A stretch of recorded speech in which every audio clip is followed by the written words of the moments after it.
Kakek hartawan mencarikan 4 saudari angkat sebagai istri agar aku menjadi generasi kedua kaya selamanya, tetapi aku menolak semua kebaikan ini. Hanya karena uang itu kakek mengadopsi 4 saudari angkat dari panti asuhan agar aku tidak kesepian. Mereka dekat dan sayang padaku sejak kecil.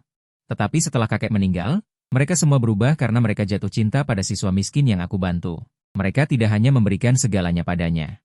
Mereka juga mengurungku di villa dan memaksaku mengirim uang kepadanya. Jadi, hal pertama yang aku lakukan setelah terlahir kembali adalah menyetujui perjodohan dengan perwira militer, Gu Yanxi. Begitu aku terkenal, aku menerima telepon dari kakek. Saham grup yang dulu kau berikan kepada 4 saudari angkat, aku akan mengambilnya kembali. Karena mereka bukan istrimu, tidak pantas bagi mereka untuk memilikinya. Mendengar hiburan kakek, aku tidak bisa menahan air mata. Di kehidupan sebelumnya, kakek pernah berkata bahwa ke-4 saudari angkat tidak cocok menjadi istriku setelah dewasa, tetapi aku tidak mendengarkan. Sekarang aku terlahir kembali, aku pasti akan mendengarkan kata-kata kakek dan tidak akan jatuh ke dalam akhir yang tragis di kehidupan sebelumnya. Aku menekan emosiku dan berusaha membuat suaraku ringan. Kakek, aku akan mendengarkanmu. Kakek, rawat dirimu baik-baik di sanatorium. Aku akan menemuimu saat tahun baru. Setelah menutup telepon, aku pulang. Begitu sampai di pintu kamar tidur, aku melihat Bai Haon menempati tempat tidur besarku. Bai Haon adalah siswa miskin yang tidak tahu berterima kasih yang aku bantu. Di kehidupan sebelumnya, dia dipuja oleh ke-4 saudari angkat. Saat ini, ke-4 wanita yang disebut 4 putri Hai Cheng berkumpul di sekitar Bai Haon. Kakak ipar tertua, In Yu, adalah CEO grup Fuji saat ini. Dia memegang jam saku antik dan dengan lembut menyenangkan Bai Haon.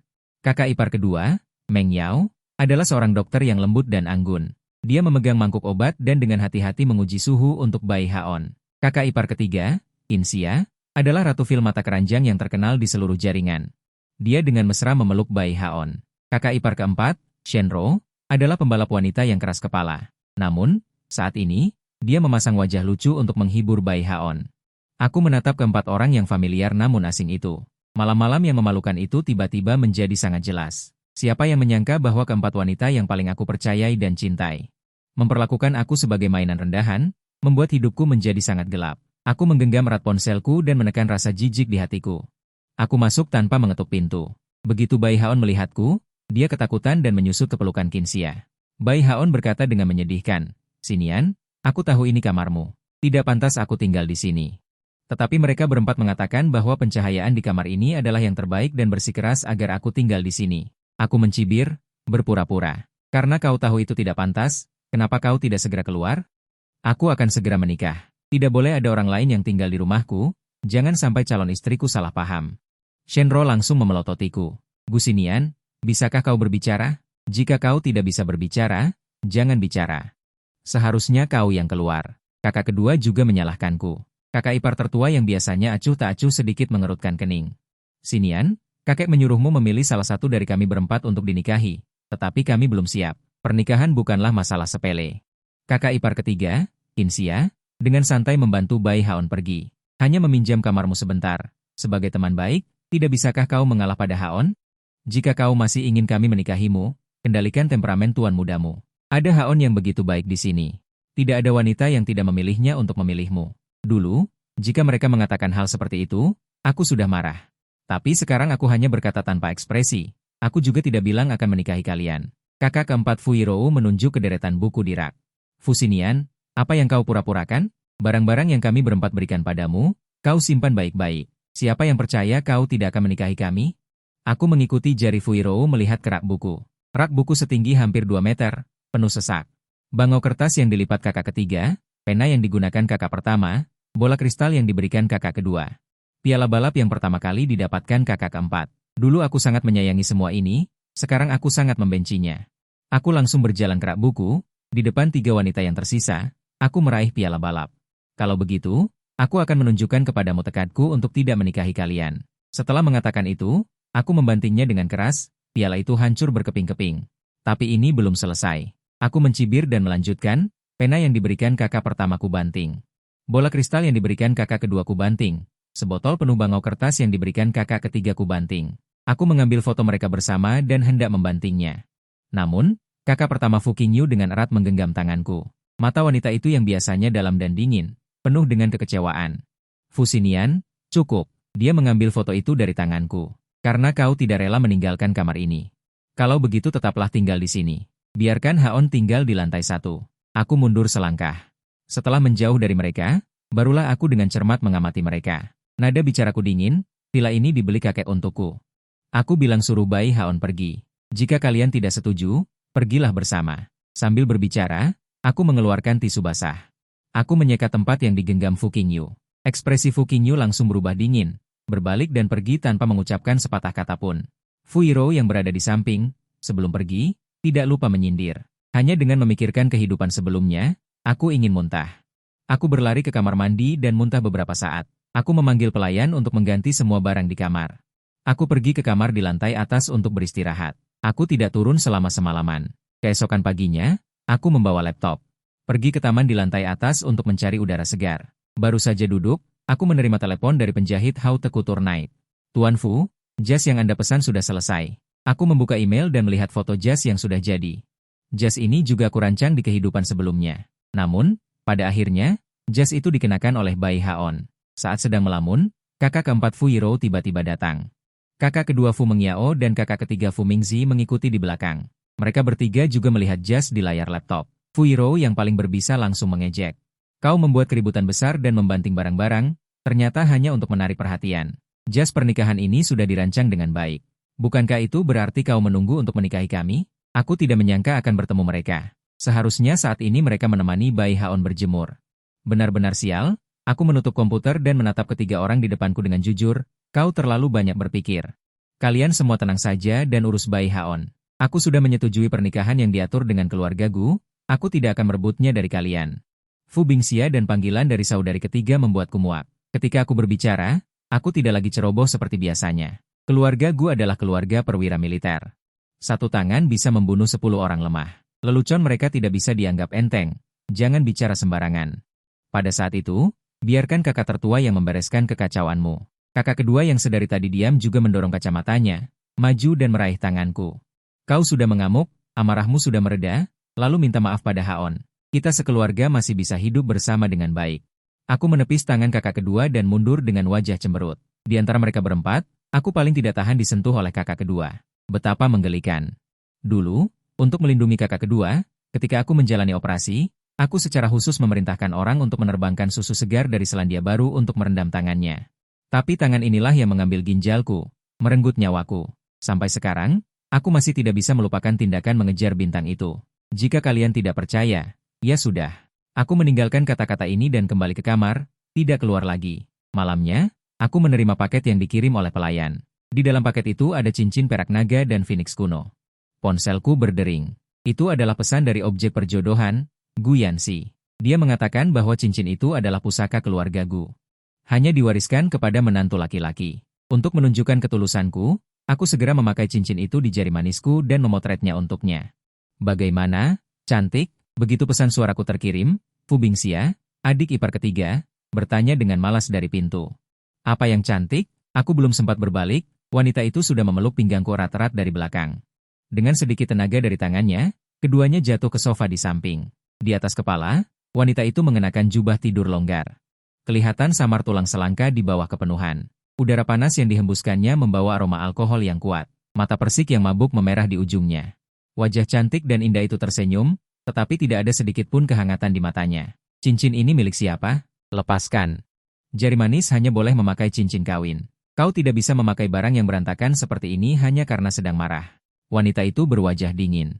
Matanya adalah rekan seperjuangan yang paling kukenal di kehidupan sebelumnya. Setiap kali dia menatapku seperti ini, dia akan menginterogasiku. Apakah kau pernah ke tempat mereka bertiga? Rasa jijik tiba-tiba melonjak. Dengan mata merah, aku mengangkat tangan dan menamparnya. Fu Bingxia, apakah kau mabuk dan membuang otakmu? Aku Fu Xinian, bukan Bai Haon. Tetapi detik berikutnya, Fu Bingxia menahan tanganku. Membungkuk dan mencium dengan ganas. Tiba-tiba terdengar teriakan keras Bai Haon dari pintu. Aku mendongak dan melihat Bai Haon yang tampak ketakutan. Dan 3 kakak perempuan lainnya yang hampir telanjang.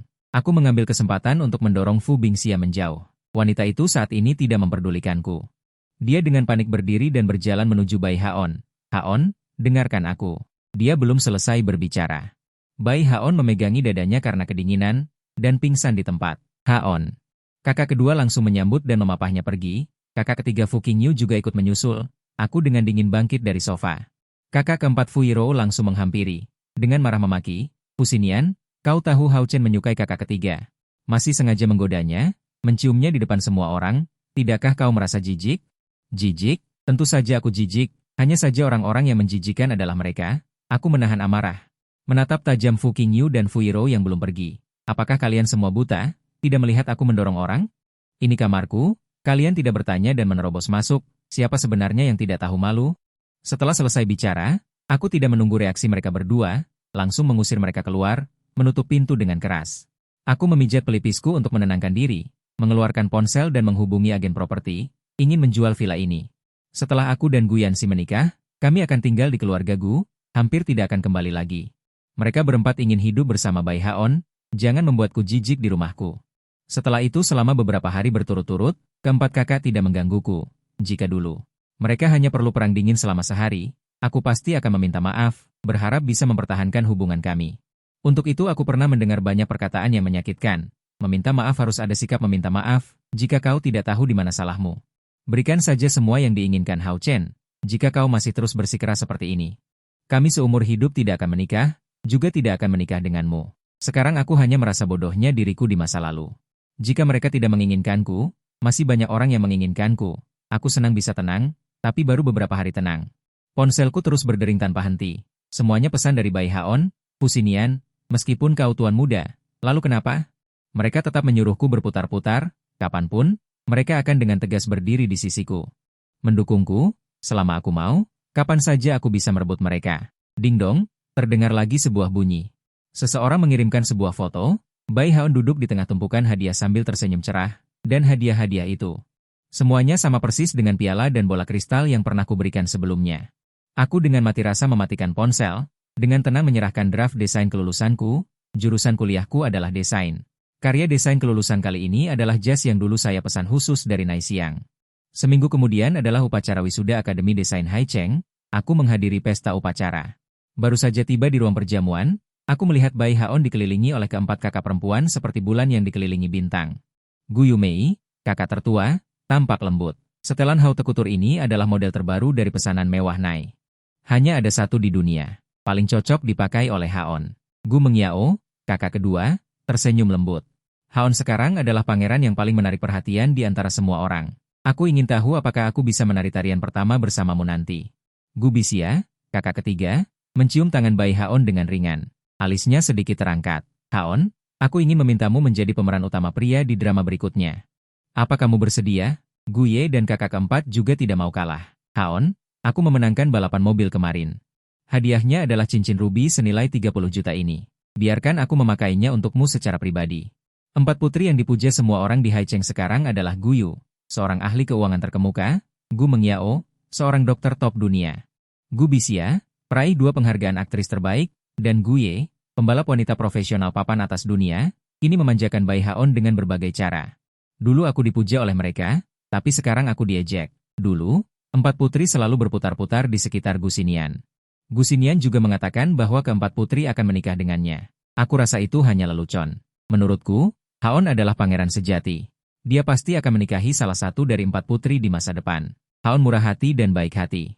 Gu Xinian sombong dan mendominasi. Jika aku jadi mereka. Bahkan jika Haon melakukan kesalahan, mereka pasti akan melindungi Haon. Aku tidak menghiraukan ejekan ini. Demi keselamatan. Aku tidak pernah mengatakan bahwa aku adalah cucu orang terkaya di Haicheng. Kecuali Bai Haon, orang-orang di sekolah mengira aku dan dia sama-sama siswa miskin.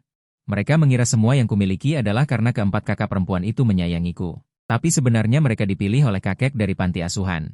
Keluarga Gu memperlakukan mereka seperti keluarga sendiri dan menginvestasikan sumber daya untuk membina mereka hingga hari ini. Bukankah seharusnya mereka baik padaku? Sekarang aku tidak menjelaskan apapun. Di kehidupan sebelumnya, aku berada di pesta koktail ini. Kakak Gu membawa anggur baru. Namun, anggur itu telah dibubuhi obat. Kami berlima benar-benar melakukan hal-hal yang tidak senonoh selama sehari semalam. Hari ini adalah awal dari penderitaanku di kehidupan sebelumnya. Kali ini, aku hanya berencana untuk menghabiskan pesta dengan tenang dan tidak akan menyentuh apapun yang bisa dimakan di pesta itu. Bai Haon tampaknya telah cukup menikmati tatapan iri semua orang dan berjalan langsung ke arahku. Dia juga menyerahkan segelas anggur dan tersenyum. Xinian, jangan dengarkan omong kosong mereka. Aku tahu keempat kakakmu paling menyayangimu. Selamat atas kelulusanmu. Aku tidak menerima anggur itu, tetapi malah mundur selangkah. Aku tidak minum alkohol. Setelah mengatakan itu, aku langsung mendorong Bai Haon. Aku berbalik dan berjalan menuju ruang istirahat, sementara suara marah Fuyuro terdengar dari belakang. Sungguh tidak tahu diuntung. Aku tidak menghiraukannya. Tetapi beberapa menit setelah aku memasuki ruang istirahat, rasa panas yang akrab tiba-tiba menyerbu hatiku. Hatiku tenggelam. Bahkan jika aku mati, aku akan mengingat perasaan ini. Di kehidupan sebelumnya, keempat kakak perempuan itu tidak jarang memberiku obat agar aku bisa menanggung lebih banyak. Setelah efeknya muncul, aku akan menjadi orang yang tidak tahu malu. Aku tidak menyentuh apapun hari ini. Kenapa ini masih terjadi? Aku panik mengeluarkan ponselku dan dengan gemetar menekan 110. Baru saja selesai berbicara dengan polisi, pintu ruang istirahat ditendang hingga terbuka. Aku mendongak. Seperti di kehidupan sebelumnya, keempat kakak perempuanku berjalan ke arahku. Aku mundur ketakutan, kakiku gemetar tanpa sadar. Siapa yang menyuruh kalian datang? Keluar. Aku gemetar ketakutan di sudut dinding. Dalam keadaan linglung, aku seolah melihat saat keempat orang ini secara bergantian mendudukiku di kehidupan sebelumnya. Jangan mendekat, karena pengaruh obat, wajahku memerah. Cahaya redup menyinari wajahku yang tampan. Aku mengerutkan bibir, pipiku sedikit merah, menimbulkan godaan yang tak terlukiskan. Sorot mata keempat orang itu menjadi suram. Tidak ada satupun yang mundur. Mereka semakin mendekat dan mengepungku. Kakak ipar ketiga langsung berjongkok, menarik rambutku, dan memasukkan sesuatu ke dalam mulutku. Bukankah kau yang menyuruh kami datang? Sekarang kami sudah datang. Sandiwara apalagi yang ingin kau mainkan? Mau tapi malu. Keempatnya saling bertukar pandang. Kepanikan di mata mereka perlahan tumpang tindih dengan kehidupan sebelumnya. Tepat saat aku benar-benar putus asa, pintu didorong terbuka. Aku dengan senang melihat polisi berlari ke arahku. 3 meter, 2 meter, 1 meter. Lebih cepat lagi. Saat dibantu berdiri oleh polisi, aku akhirnya merasa lega dan pingsan. Akhirnya selamat. Aku tidak ingin lagi mengalami nasib seperti di kehidupan sebelumnya. Tidak akan lagi. Aku terbangun lagi dan menyadari bahwa aku berada di rumah sakit. Keempat kakak perempuanku mengelilingiku. Kakak ipar tertua secara pribadi memberiku segelas air dengan kelembutan dan perhatian yang langka. Syukurlah kau sudah bangun. Apakah ada bagian tubuhmu yang masih terasa tidak enak? Minumlah sedikit air. Aku merasa sedikit linglung. Sudah lama sekali aku tidak merasakan perhatian dari kakak perempuan tertua. Ketiga orang lainnya saling bertukar pandang dan mengangguk setuju. Tidak apa-apa jika kau baik-baik saja. Apakah mereka peduli atau hanya basa-basi? Aku tidak peduli. Aku meminum seteguk air dan mendengar ayah berkata, karena kau baik-baik saja sekarang, berinisiatiflah untuk menarik kasus ini dari kantor polisi. Kakak perempuan tertua tahu bahwa kau paling pengertian. Kakak perempuan kedua juga segera menimpali, ada sesuatu yang ditambahkan ke minuman di ruang istirahat. Polisi menemukan bahwa Bai Haon yang melakukannya, tetapi dia juga dijebak. Aku percaya dia tidak akan menyakitimu. Dua orang yang tersisa juga ikut membujukku untuk membiarkan Bai Haon pergi, karena takut Bai Haon akan terluka sedikit pun. Aku mengepalkan gelas dan menahan amarah. Di kehidupan ini, aku tidak minum alkohol, tetapi sesuatu ditambahkan ke minumanku. Mungkinkah minuman keras yang aku minum di kehidupan sebelumnya juga merupakan ulah Bai Haon di belakang layar? Sumber penderitaanku di kedua kehidupan? Semuanya karena Bai Haon. Memikirkan hal ini, aku sangat marah hingga seluruh tubuhku gemetar. Setiap kata terasa seperti dipaksa keluar dari sela-sela gigi. Aku tidak akan mencabut kasus ini. Keempat orang itu marah dan pergi setelah melihatku seperti ini. Aku pernah melihatku di rumah sakit Meilan. Aku dirawat di rumah sakit selama 3 hari, merawat diri sendiri. Aku juga makan makanan standar rumah sakit untuk pasien. Pagi ini, aku baru saja menyendok sesendok bubur dan memasukkannya ke dalam mulutku. Pintu bangsal didorong terbuka, Bai Haon masuk dengan sepatu kulitnya, tersenyum sangat puas. Fusinian, apa kau terkejut melihatku? Bahkan jika kau tahu aku yang memberimu obat, lalu kenapa? Dengan perlindungan dari 4 saudari angkatmu, aku tetap baik-baik saja. Awalnya aku tidak ingin memperhatikannya. Tapi Bai Haon menarik kerahnya. Aku melihat cincin naga dan phoenix di jari lawan. Akhirnya, ekspresiku berubah. Aku menunduk dan melihat cincin di jari manisku benar-benar hilang. Kemarahan di hatiku langsung melonjak. Aku turun dari tempat tidur dan memarahi Bai Haon. Siapa yang menyuruhmu memakai cincinku? Lepaskan. Bai Haon tidak hanya tidak melepasnya. Dia juga mengangkat tangannya dengan bangga dan berkata, aku hanya mengatakan aku menyukainya. Tanpa diduga saudari kedua melepas cincin itu dan memberikannya padaku. Aku terlalu malas untuk mendengarkan kesombongannya dan mengulurkan tangan untuk merebutnya. Siapa sangka sebelum aku menyentuh Bai Haon langsung jatuh ke tanah. Detik berikutnya, saudari keempat, Fuyuro, bergegas masuk dan mendorongku menjauh. Dia dengan hati-hati membantu Bai Haon. Sama sekali tidak peduli padaku yang kepalanya terluka karena didorong. Bai Haon, yang awalnya sangat sombong, sekarang meringkuk di pelukan Fuyuro. Maafkan aku, Sinian. Cincin itu diberikan oleh saudari kedua. Aku hanya berpikir itu bagus dan ingin memakainya untuk bermain. Aku tidak berniat mengambil barang-barangmu. Jangan pukul aku takut. Fuyuro segera melepas cincin itu dan melemparkannya dengan marah ke arahku. Kau berani memukul Haon hanya karena cincin rusak? Kenapa kau begitu jahat? Aku tidak memperhatikannya. Aku tidak mau diobati. Aku mengangkat kepala dan berteriak pada mereka bertiga. Pergi. Kalian semua pergi. Fuyuro sangat marah mendengar teriakanku. Dia langsung membawa bayi Haon yang diam-diam merasa bangga pergi. Saudari kedua juga tidak peduli lagi padaku yang tergeletak di tanah. Dia pergi dengan wajah dingin. Setelah mereka pergi, aku menutup pintu. Tidak ada kesedihan sedikit pun di wajahku. Hanya orang yang peduli yang bisa menyakitiku. Dalam hidup ini, aku sangat ingin memutuskan hubungan dengan mereka. Aku melewati malam lagi dan keluar dari rumah sakit keesokan harinya. Siapa sangka di sepanjang jalan aku ditunjuk-tunjuk oleh orang-orang. Aku punya firasat buruk dan segera membuka ponselku. Namaku terpampang di pencarian terpopuler. Fu Xinian, Dewa Akademi Desain Hai Cheng, menjiplak karya desain kelulusan sahabatnya, Bai Haon. Skandal plagiarisme juga pernah terungkap di kehidupan sebelumnya. Di kehidupan sebelumnya saat ini, aku sudah dikurung oleh 4 saudari angkatku di villa. Mereka menggunakan akunku untuk meminta maaf dan mengakui kesalahan. Reputasiku busuk di seluruh Hai Cheng. Aku menarik napas dalam-dalam dan mengklik pencarian terpopuler. Sama seperti di kehidupan sebelumnya, 4 saudari angkatku juga tanpa syarat mendukung Bai Haon. Aku mengklik 3 video viral di internet. Markas Grup Fu. Kakak ipar tertua secara pribadi menghadapi lensa media pemerintah dan berkata dengan sangat serius bahwa Bai Haon adalah talenta luar biasa yang dihargai oleh Grup Fuji. Saya percaya padanya. Di lokasi konferensi pers film baru, kakak ipar ketiga membawa Bai Haon. Dia diundang ke atas panggung, dan kakak kedua menemaninya di atas panggung. Keduanya memegang tangan Bai Haon di kiri dan kanan. Mengumumkan kepada semua orang, saya selamanya percaya bahwa Haon adalah orang yang baik dan murni. Di arena balap, kakak ipar keempat dan Ro mengendarai mobil sport, menjadikan kata-kata, mendukung Bai Haon, sebagai jubah perang kemuliaan yang ditempelkan di mobil balap. 4 putri dari keluarga wakil kaya di Hai Cheng semuanya mendukung Bai Haon. Untuk sementara waktu, semua dukungan memihak satu sisi. Saya menjadi tikus got yang dibenci semua orang. Dewa laki-laki Akademi Desain, dia hanyalah siswa miskin yang sombong. Fu Xinian pasti menjiplak Bai Haon demi hadiah 5 juta. Tidak heran sekarang 4 putri tidak menghasilkan uang untuk Fu Xinian ini, hanya tampan di luar, tidak seperti Bai Haon yang benar-benar kaya. Saya menatap layar. Di kehidupan sebelumnya, saya dijebak, reputasi saya hancur, dan saya diblokir oleh industri. Saya jatuh. Dalam kehidupan ini, saya sudah siap. Saya segera kembali ke villa dan menemukan naskah asli. Saya memposting Weibo klarifikasi, mempublikasikan draft desain lengkap dan ide-ide kreatif, serta sumber inspirasi di setiap tempat. Semuanya dijelaskan dengan sangat jelas. Di akhir artikel, hanya tersisa satu kalimat pendek dan kuat. Saya, Fu Xinian, tidak akan pernah menjiplak. Weibo klarifikasi ini segera memicu diskusi hangat, tetapi 3 menit kemudian, Weibo tiba-tiba crash dan klarifikasi saya menghilang. Kemudian, telepon dari kakak perempuan tertua, Fu Qingyu, datang. Masalah penjiplakan Xinian dihentikan di sini. Kondisi Haon tidak baik. Saya tidak ingin membuatnya terstimulasi. Nada suara di telepon itu ringan, seolah-olah ini hanya masalah kecil yang tidak penting. Saya mencengkeram kuku jari kiri saya ke dalam daging. Jadi, Anda yang meminta untuk menghapus Weibo klarifikasi saya. Suara di telepon sangat tenang. Menghapus pencarian populer juga Anda. Dia belum selesai berbicara ketika saya memotongnya dengan marah. Dengan dasar apa Anda menghapus pencarian populer? Jelas Bai Haon yang menjiplak karya saya. Mengapa saya harus menanggung akibatnya? Nada bicara di seberang sana acuh tak acuh.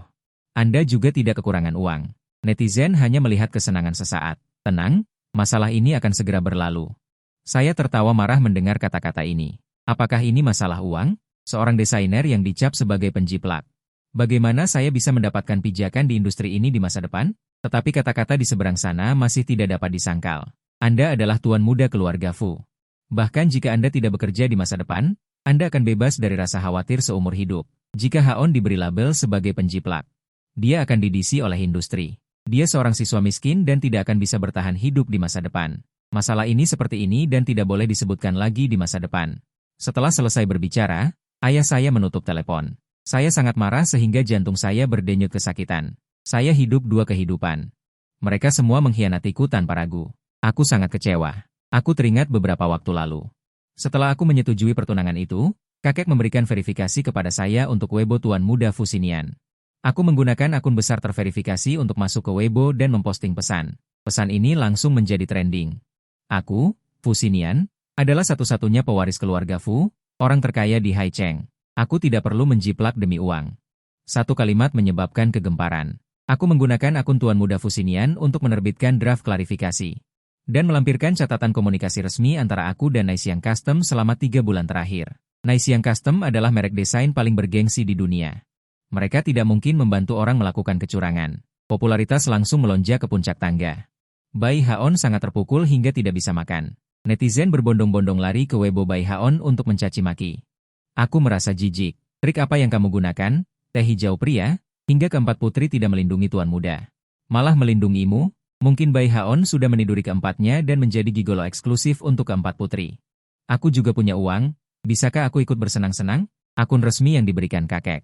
Tidak ada yang bisa menekan trending topik. Kurang dari setengah jam setelah Weibo diposting, keempat kakak perempuan yang sudah lama tidak kembali ke villa mendatangiku. Kakak ketiga, Fu Bingxia, maju dan merendahkan diri. Membujuk dengan lembut seperti saat masih kecil. Xinian, karena kamu sudah melampiaskan amarahmu.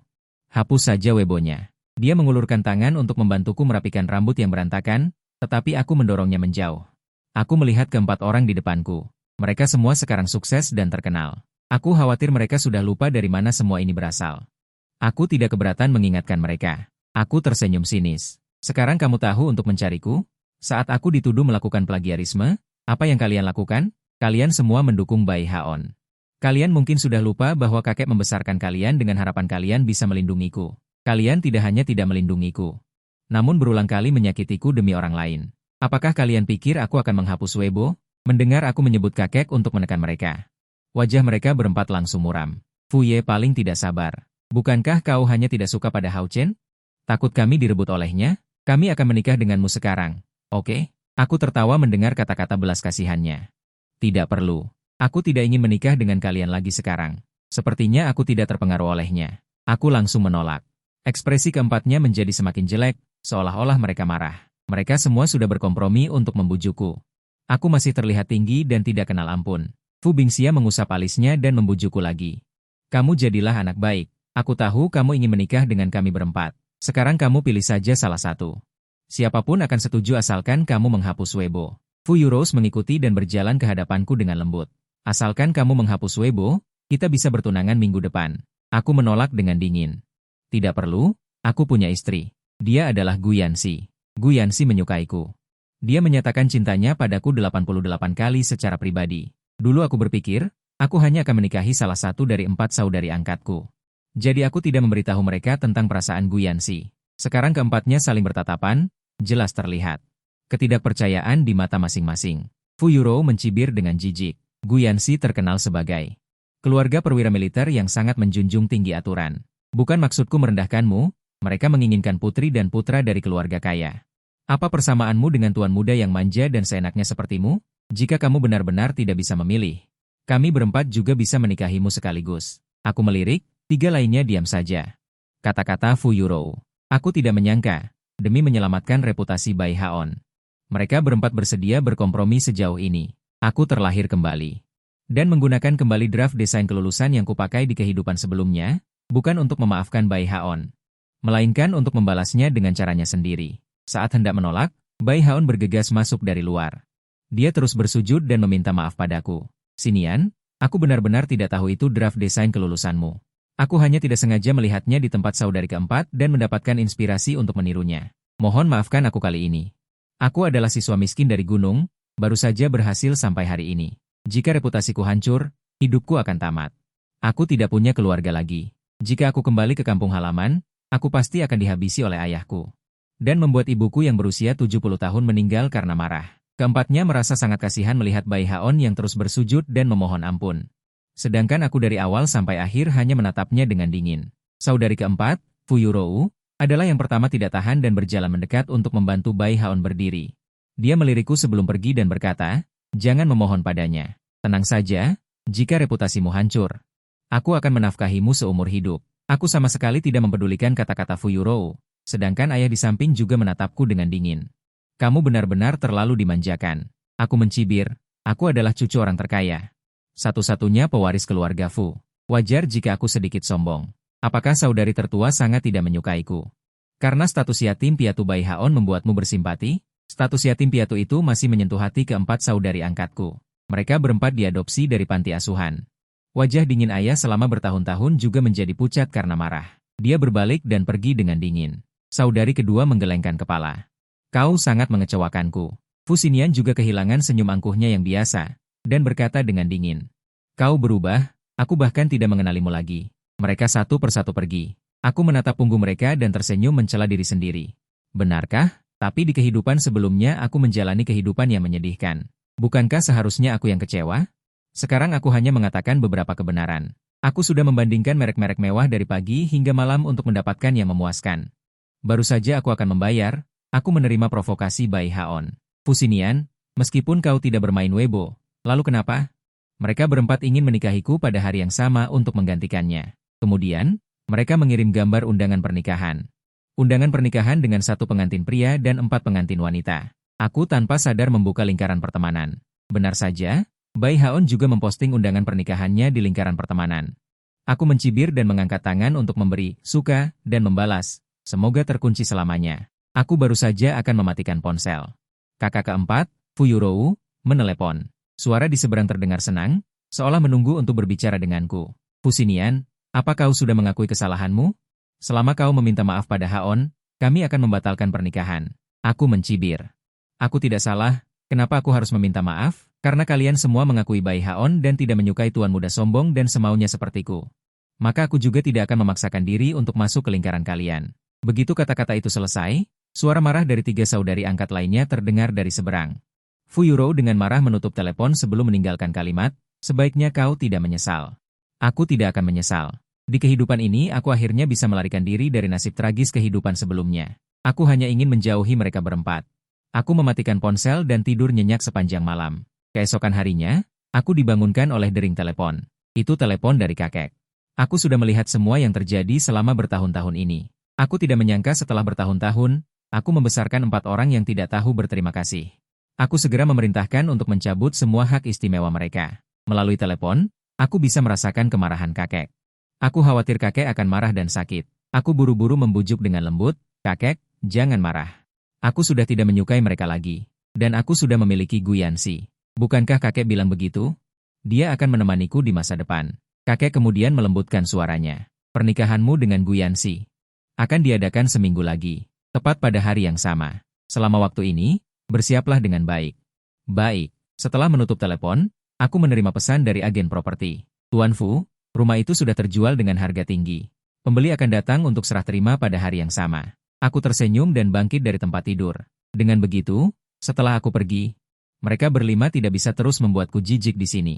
Aku turun dan memerintahkan para pelayan untuk semua barang yang berhubungan dengan keempat saudari angkat dikumpulkan.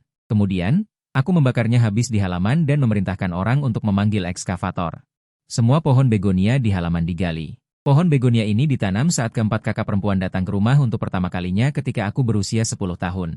Pohon begonia telah menyaksikan perasaan kita selama bertahun-tahun, tetapi sekarang aku hanya merasa menusuk mata. Aku ingin mencabutnya sampai ke akar-akarnya. Dan juga mengeluarkan keempat orang ini sepenuhnya dari hati. Setelah semua ini selesai, halaman akan kosong, ganti dengan yang baru. Aku baru saja hendak beristirahat sejenak ketika aku mendengar Fuyuro bertanya dengan nada tinggi di depan pintu. Kemana pohon begonia di halaman? Kenapa dicabut? Aku berbalik dan melihat Fuye berjalan ke arahku. Tatapan mereka tertuju padaku. Kupikir dia akan marah. Tanpa diduga, dia berkata pada dirinya sendiri, kebetulan Hao Chen tidak menyukai begonia. Di masa depan semua akan ditanami bunga lili putih yang murni. Hao Chen menyukai ini. Aku menarik sudut bibirku dan berkata dengan sinis, di masa depan kau dan Bai Hao Chen adalah satu keluarga. Kamu bisa menanam apa saja yang kamu mau. Fuye tiba-tiba terkejut, seolah tidak menyangka aku akan berkata begitu. Tatapan ke arahku agak rumit, lalu menjadi semakin menjadi-jadi. Bukankah seharusnya kau berpikir seperti ini sejak dulu? Saat kata-katanya selesai, ponselku berdering. Itu dari perencana pernikahan yang diatur oleh Guyansi. Tuan Fu, tempat dan pengaturan pernikahan seminggu lagi telah dikirim ke email Anda. Anda lihat apakah ada yang perlu diubah. Aku tidak membuka email dan langsung membalas ke seberang. Anda atur saja, aku tenang. Suara telepon terlalu keras. Fuyuro yang berada di samping juga mendengar. Wanita itu mencibir dan berkata dengan bangga, apa kau tahu kalau kami akan menikah dengan Hao Chen seminggu lagi? Dan sengaja mengadakan pernikahan untuk mencoba merebut perhatian pengantin wanita? Fusinian harus dihukum karena melakukan kesalahan. Kau menyesal sekarang juga tidak ada gunanya. Kami berjanji untuk memberi Hao Chen pernikahan yang berbeda. Kami berempat tidak akan direbut olehmu. Aku memberinya tatapan yang sangat tenang. Sambil tersenyum berkata, aku tahu kalian semua mencintai Bai Hao Chen di dalam hati. Tenang, aku tidak akan merebut pernikahan dengannya. Aku tidak akan menikahi siapapun dari kalian berempat lagi. Aku sudah punya istri. Tapi Fu Ye jelas tidak percaya padaku. Bahkan mengeluarkan ponsel dari sakunya dan melakukan panggilan video ke kakak-kakak yang lain di depanku. Apa kalian tahu? Fu Xinian sengaja juga mengadakan pernikahan seminggu lagi, hanya ingin merebut kami dari sisi Hao Chen. Saat berbicara, dia juga mengarahkan layar ponsel ke arahku. Aku terpaksa muncul di layar video mereka. Ketiga kakak itu saat ini semua mengesampingkan pekerjaan dan menjaga di sisi Bai Hao Chen. Fu Qingyu melirikku, alisnya sedikit berkerut. Keputusan yang telah kami buat tidak akan berubah. Senyum di mata kakak kedua juga menjadi dingin. Jangan buang-buang tenaga. Fu Qingsue menoleh untuk membujuk Bai Hao Chen. Hao Chen, tenang saja. Kami semua tidak akan direbut olehnya. Setiap kata seolah tidak bisa menyakitiku, tapi dari awal hingga akhir aku tetap tersenyum. Kalian tenang saja. Aku punya pernikahan sendiri dan tidak akan merebut pernikahan. Setelah mengatakan itu, aku langsung menutup panggilan video. Aku benar-benar tidak ingin melihat wajah-wajah itu. Fu Yunro memasukkan kembali ponselnya, karena aku tampaknya tidak mendengarkan. Dia juga tidak berniat untuk berlama-lama, hanya memperingatkan sambil menatapku. Haon menyukai rumah ini. Kami akan membiarkan Haon berangkat ke pernikahan dari villa ini, jangan membuat kekacauan. Aku tidak menjawab. Hari pernikahan itu tepat pada hari penyerahan rumah ini, bicaralah dengan pemilik rumah yang sebenarnya. Sekejap mata, hari pernikahan tiba. Pernikahanku dan Bai Haon sudah tiba. Pagi harinya aku turun dengan membawa koper, dan bertemu dengan Bai Haon yang mengenakan setelan jas high-end. Model yang sempurna, kancing bertatahkan berlian elegan dan mewah, persis setelan jas yang aku rancang untuk tugas akhirku. Bai Haon melirikku yang mengenakan kemeja dan celana panjang, dan tersenyum sangat puas. Bukankah hari ini juga hari pernikahanmu? Kenapa tidak memakai setelan jas high-end? Apa kau pikir dengan membawa koper dan kabur dari rumah, mereka berempat akan bisa kau rebut? Aku beritahu padamu itu tidak mungkin. Pernikahan ini akan disiarkan langsung, aku akan menjadi pengantin pria tertampan bagi mereka berempat. Aku sama sekali tidak ingin memperhatikannya, hanya menjawab dengan dingin. Kalau begitu, semoga kau bahagia. Semoga kalian berlima terkunci bersama seumur hidup, jangan datang dan mencelakaiku. Aku menyeret koperku keluar halaman. Saat mendongak, aku bertemu dengan 4 saudara angkat perempuanku yang mengenakan gaun pengantin. Fu Bingxia mengenakan gaun pengantin putri duyung putih sederhana, wajahnya cantik dan auranya dingin. Kakak kedua mengenakan gaun pengantin halterneck merah muda dengan rok mengembang, dipadukan dengan gaya rambut putri, jelas seorang nona muda yang anggun dan lembut. Gaun satin di bawah Fu Bingxia sangat indah. Garis leher terbuka lebar, samar-samar terlihat dada yang tidak bisa tertutup oleh pakaian. Fu Yirou mengenakan gaun pengantin ekor besar yang dipesan khusus, menonjolkan kesombongannya yang ekstrim. Keempatnya tertegun sejenak saat melihatku membawa koper. Mereka saling bertukar pandang, dan terlihat kebingungan di mata mereka. Mereka bertanya serempak, kau mau kemana? Fu Bingxia bahkan maju dan meraih tanganku. Namun aku menghindarinya, dan berkata dengan tenang, menghadiri pernikahanku. Keempatnya yang semula khawatir, malah menghela napas lega setelah mendengar kata-kata ini. Sikap santai itu, seolah yakin bahwa aku sedang bermain tarik ulur. Fu Qingyu maju beberapa langkah dan menatapku dengan tulus. Selama kau tidak menargetkan Haon di masa depan, dan hidup damai dengan Haon, kami akan menaati wasiat kakek, menikahi dan mendaftarkan pernikahan denganmu. Yang lain juga mengiyakan. Selama kau menerima Haon, kita akan menjadi keluarga yang paling bahagia. Hari ini adalah malam tahun baru Imlek. Jika kau benar-benar mengakui kesalahanmu, bersiaplah dengan baik untuk makan malam reuni di rumah. Tunggu pernikahan kami selesai. Mari kita rayakan tahun baru bersama. Aku masih tersenyum, aku sudah mengatakannya dengan sangat jelas. Aku juga akan menikah hari ini. Mulai hari ini, setiap tahun baru bagiku. Tidak ada hubungannya dengan kalian. Setelah aku selesai berbicara, aku langsung berjalan menuju halaman rumput besar di luar villa, tanpa menghiraukan wajah masam keempat saudara angkat perempuanku. Karena tidak bisa membujukku, mereka berempat tidak lagi memperhatikanku, melainkan memperlakukan Bai Haon seperti harta karun. Tepat saat mobil pengantin tiba, suara gemuruh terdengar dari atas kepala. Puluhan helikopter berlogo GU mendarat di halaman rumput, di bawah tatapan kaget semua orang. 2 tim tentara yang mengenakan seragam militer tertinggi berbaris dan berjalan ke arahku, memberi hormat dan berteriak. Kami diperintahkan oleh Nona Guyansi untuk menjemput mempelai pria, Tuan Fu Xinian, untuk menghadiri pernikahan. Puluhan helikopter berlogo GU dan tentara di halaman rumput mengejutkan semua orang. Saat helikopter terbang semakin tinggi, kepanikan terlihat jelas di wajah keempat wanita itu. Saat mereka hendak mengejar, Bai Haon langsung menghalangi mereka. Dengan sikap menyedihkan seperti biasa. Kakak pertama, kakak kedua, kakak ketiga, kakak keempat, aku tidak menyangka Xinian akan melakukan ini. Mencoba merebut kalian dariku sampai melakukan hal seperti ini. Aku belum pernah mendengar ada pernikahan tanpa pengantin wanita. Dia pasti menyewa aktor dengan harga mahal. Beberapa orang yang awalnya hendak pergi berhenti bergerak setelah mendengar kata-kata Bai Haon. Namun, mereka masih sedikit ragu. Bagaimanapun, tidak ada yang berani bercanda dengan keluarga Gu. Bai Haon kemudian melanjutkan. Aku, orang kecil yang tidak terkenal, juga tahu bahwa keluarga Gu tidak bisa dibuat mainan. Xinian sengaja menyewa orang untuk berakting. Jika dia menyinggung keluarga Gu nanti, dia dilindungi oleh keluarga Fu. Lalu bagaimana denganku? Dia hanya ingin merusak pernikahan kita dan membuatku menjadi bahan tertawaan seluruh kota Hai. Agar aku sendirian dan kesepian.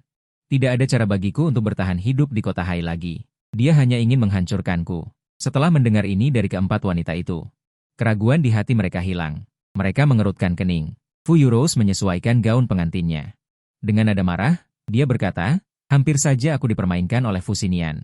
Mengapa hatinya begitu jahat? Melihat keempat wanita itu terpengaruh olehku, Bai Haon menunduk dengan sedih dan berkata, aku tidak punya apa-apa selain kalian. Tidak seperti Xinian, dia adalah tuan muda dari keluarga Fu. Dia bisa hidup tanpa khawatir apapun. Dia bisa melakukan banyak hal dengan seenaknya. Sementara setiap langkahku sangat sulit. Jika aku kehilangan kalian, aku tidak tahu bagaimana aku bisa bertahan hidup. Hampir seketika, ekspresi Bai Haon berubah menjadi kesakitan. Keempat wanita itu merasa sangat kasihan padanya. Mereka semua datang untuk menghiburnya. Kakak ketiga bahkan langsung memeluknya dan berkata dengan mata merah, tenang, kami tidak akan meninggalkanmu.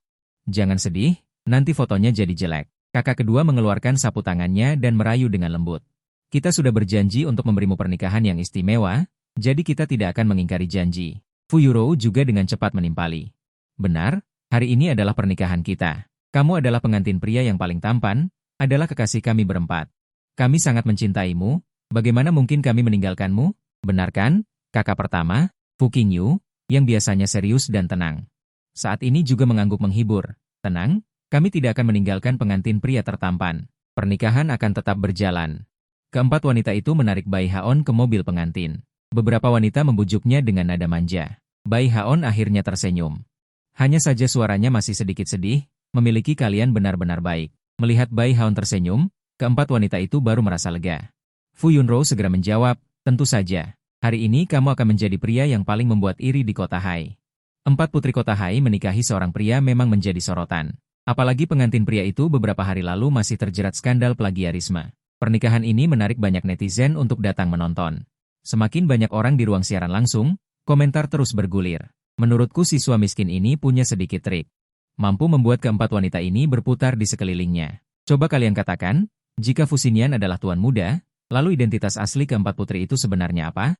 Apapun itu, mereka dibutakan oleh mata mereka saat ini. Meninggalkan tuan muda sebaik Fu Xinian, malah mendukung siswa miskin yang melakukan plagiarisme ini. Bai Haon di dalam mobil awalnya mengira akan ada banyak orang yang iri padanya, tetapi 9 dari 10 komentar di sana memarahinya. Ekspresinya langsung menjadi gelap. Fu Yunro yang duduk di samping langsung menyadarinya. Dia mengulurkan tangan untuk menutupi matanya. Kamu juga jangan melihat berita negatif dari ruang siaran langsung ini. Hari ini kamu harus menjadi pengantin pria yang paling bahagia. Fu Qingyu langsung mengangkat tangan. Memberi isyarat kepada staf untuk menghentikan siaran langsung. Saat hendak mematikan layar besar di mobil, dia melihat sebuah komentar seperti ini. Menurutku dia sama sekali tidak melakukan plagiarisme. Itu adalah helikopter cerita. Kelompok orang itu mengenakan seragam militer dengan tingkat tertinggi. Bagaimana mungkin membantu melakukan kecurangan? Ekspresi Fu Yunro langsung menjadi suram. Teringat akan adegan mengejutkan barusan. Kami diperintahkan oleh Nona Guyansi untuk menjemput Tuan Fu, pengantin pria, untuk menghadiri pernikahan. Fu Yunro dan 3 lainnya saling bertukar pandang. Jelas sekali mereka semua melihat komentar itu. Di mulut mereka mengatakan tidak percaya, tetapi hati mereka masih tidak bisa mengendalikan pengantin pria itu. Seketika suasana di mobil menjadi hening. Akhir-akhir ini aku sepertinya menjauh dari mereka. Dulu jika aku membuat mereka berempat tidak senang, aku pasti akan datang untuk meminta maaf dan mencoba segala cara untuk menyenangkan mereka. Apapun yang mereka suruh lakukan, aku bersedia. Aku akan melepaskan temperamen dan sikap seorang tuan muda hanya untuk membuat mereka berempat memperhatikanku lagi. Tapi selama sebulan terakhir ini, perilakuku sangat tidak normal. Tidak hanya tidak datang mencari mereka untuk meminta maaf, bahkan tidak berinisiatif menghubungi mereka. Semakin Fu Yunro memikirkannya, semakin merasa ada yang tidak beres. Dia dengan sedikit panik membuka mulut. Kakak, Menurutmu helikopter itu tidak mungkin nyata? Belum selesai dia berbicara, Bai Haon memotongnya. Bai Haon ditutupi matanya oleh Fu Yunro. Tidak melihat komentar itu. Dia sedikit bingung, ada apa dengan helikopter itu? Fu Yunro segera melambaikan tangan, tidak ada apa-apa. Haon, kamu pasti lelah bangun pagi ini. Sekarang istirahatlah dengan baik di mobil. Nanti di lokasi pernikahan masih banyak yang harus dikerjakan. Bai Haon melihat penampilan Fu Yunro. Jelas sekali ada yang disembunyikan darinya. Bagaimanapun, pernikahan hari ini harus berhasil diadakan. Dia tidak akan membiarkan mereka mencariku. Dia dengan ragu-ragu berkata, sebenarnya, tadi malam aku mendengar Xinian menelepon kakeknya. Helikopter itu adalah Fu Xinian yang meminta kakek membantunya mengatur, dan mengancamku untuk tidak memberitahu kalian. Jika tidak, aku akan diusir dari villa. Fu Yunro adalah yang pertama bereaksi setelah mendengar ini. Sudah kubilang Gu Shou adalah keluarga perwira militer. Bagaimana dia bisa menemaninya membuat masalah? Ternyata kakek turun tangan. Benar-benar sombong dan keras kepala seperti biasanya. Membuat begitu banyak trik hanya untuk membuat kita meninggalkan Haon dan mencarinya. Haon, jangan khawatir. Kami tidak akan pernah membiarkannya berhasil. Kapan dia meminta maaf dan mengakui kesalahannya padamu, baru kita pertimbangkan apakah akan hidup bersamanya atau tidak. Yang lain juga yakin bahwa helikopter itu dipanggil dengan bantuan kakek. Kegugupan di hati mereka berkurang sedikit. Sepanjang jalan, mereka dengan sepenuh hati merawat Bai Haon. Saat ini, aula perjamuan mewah diunding villa. Air mancur kristal raksasa perlahan mengalir di tengah, selaras dengan suara piano yang merdu. Karpet merah di luar pintu membentang hingga ke kedalaman aula perjamuan. Lautan bunga yang berwarna-warni di kedua sisi sangat mirip dengan dongeng. Helikopter mendarat tepat di tengah karpet merah. Hatiku entah kenapa menjadi tegang. Dulu, ketika hatiku hanya ada keempat kakak perempuan, aku sama sekali tidak memperhatikan pengakuan Gu Yanxi secara pribadi. Pertemuan kali ini memberiku perasaan akrab. Di hari-hari ketika aku tidak bertemu dengannya lagi, aku juga sering mendengar para tetua menyebutnya. Dia adalah yang terbaik di antara anak-anak generasi ini. Kakek penuh pujian ketika meneleponku tentang Gu Yanxi. Aku mengeluarkan bros yang kupilih untuk Gu Yanxi. Kemudian, aku berulang kali memeriksa penampilanku di cermin, memastikan tidak ada yang salah sebelum turun dari pesawat. 2 jam kemudian, keempat kakak perempuan dan Bai Haon juga tiba di Yunding Villa. Helikopter-helikopter itu diparkir di tanah kosong Yunding Villa. Sangat mencolok. Beberapa orang yang turun dari mobil melihatku sekilas. Mulut Fu Yunro menunjukkan sedikit ejekan. Fu Xinian memang ingin merusak pernikahan kita. 3 orang lainnya juga yakin bahwa kemunculanku di Yunding Villa sudah direncanakan. Aku menggertak mereka dengan mengatakan akan menikah dengan orang lain.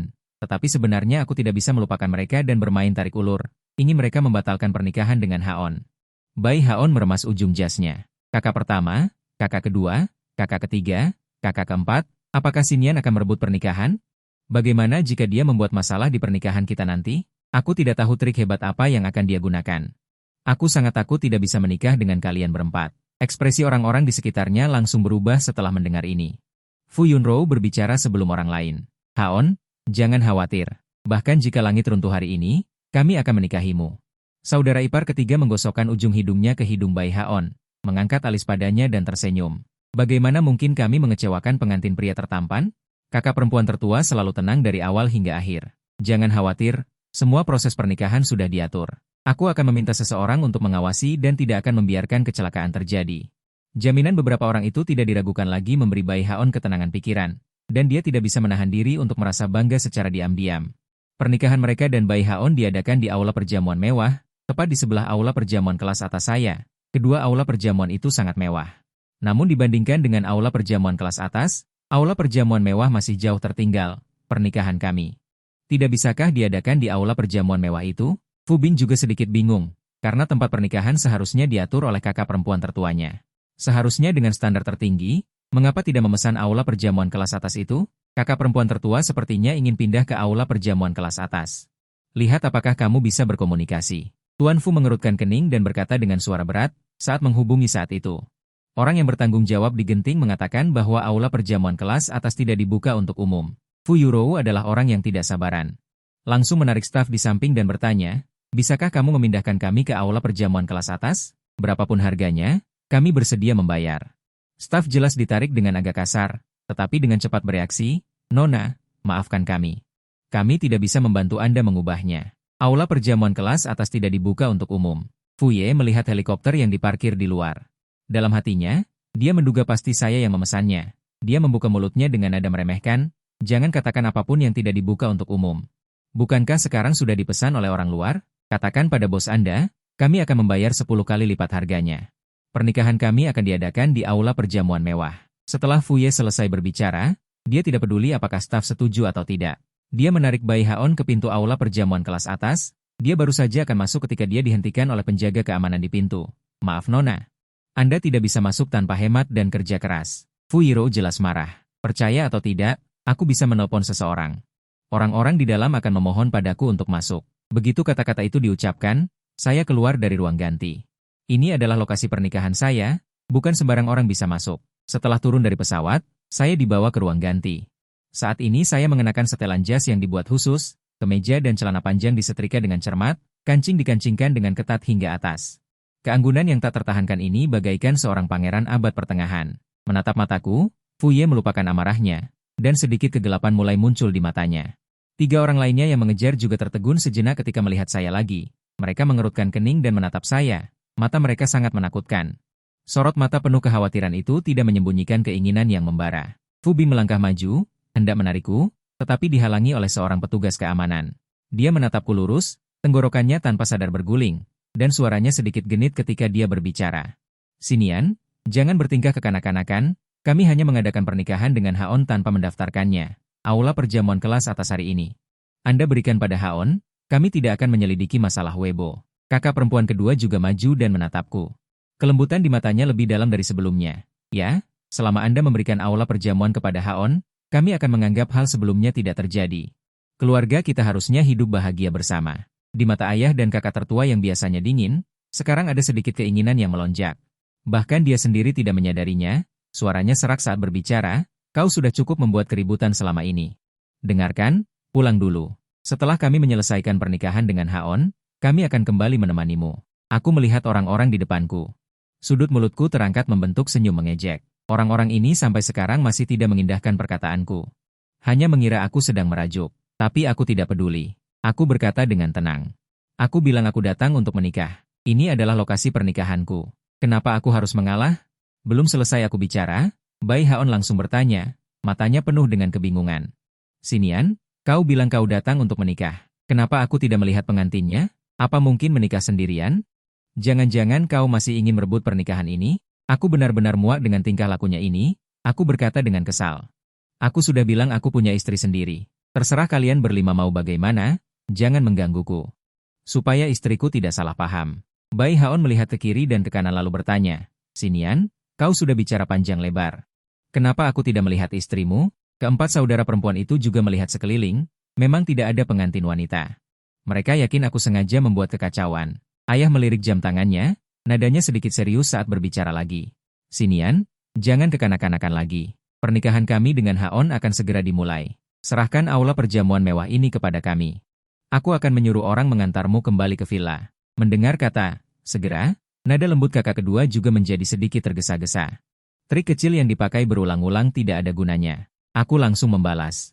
Siapa yang mau bermain trik kecil dengan kalian? Aku bilang aku punya istri. Istriku adalah Guyansi. Setelah selesai berbicara, aku langsung menyuruh satpam untuk mengusir orang. Mereka berlima tidak boleh muncul di aula perjamuan hari ini. 1 orang datang, 1 orang diusir. Setelah menerima perintah, satpam langsung mulai mengusir orang. Sungguh tuan muda yang hebat. Kemarahan Fu Yuros langsung membuncah. Keluarga militer seperti keluarga Gu mana mungkin menyukaimu. Malah kau. Berhenti di sini hanya menghalangi pernikahan kami dengan Haon. Cepat pulang sana. Belum selesai dia berbicara. Suara dingin datang dari belakang Fu Yuro. Seharusnya kalian yang pergi. Guyansi melangkah keluar dari mobil. Wanita itu memiliki fitur wajah yang sangat bagus, alis dan matanya dingin dan auranya kalem. Dia mengenakan gaun pengantin tipis bertingkat. Dipadukan dengan bordiran mawar yang indah, menonjolkan garis leher yang indah. Kulit putih di bawah kain tipis itu tampak samar-samar. Seluruh dirinya seperti peri penggoda yang turun ke dunia fana. Mengenakan mahkota antik abad lalu di kepalanya, tampak mewah dan elegan.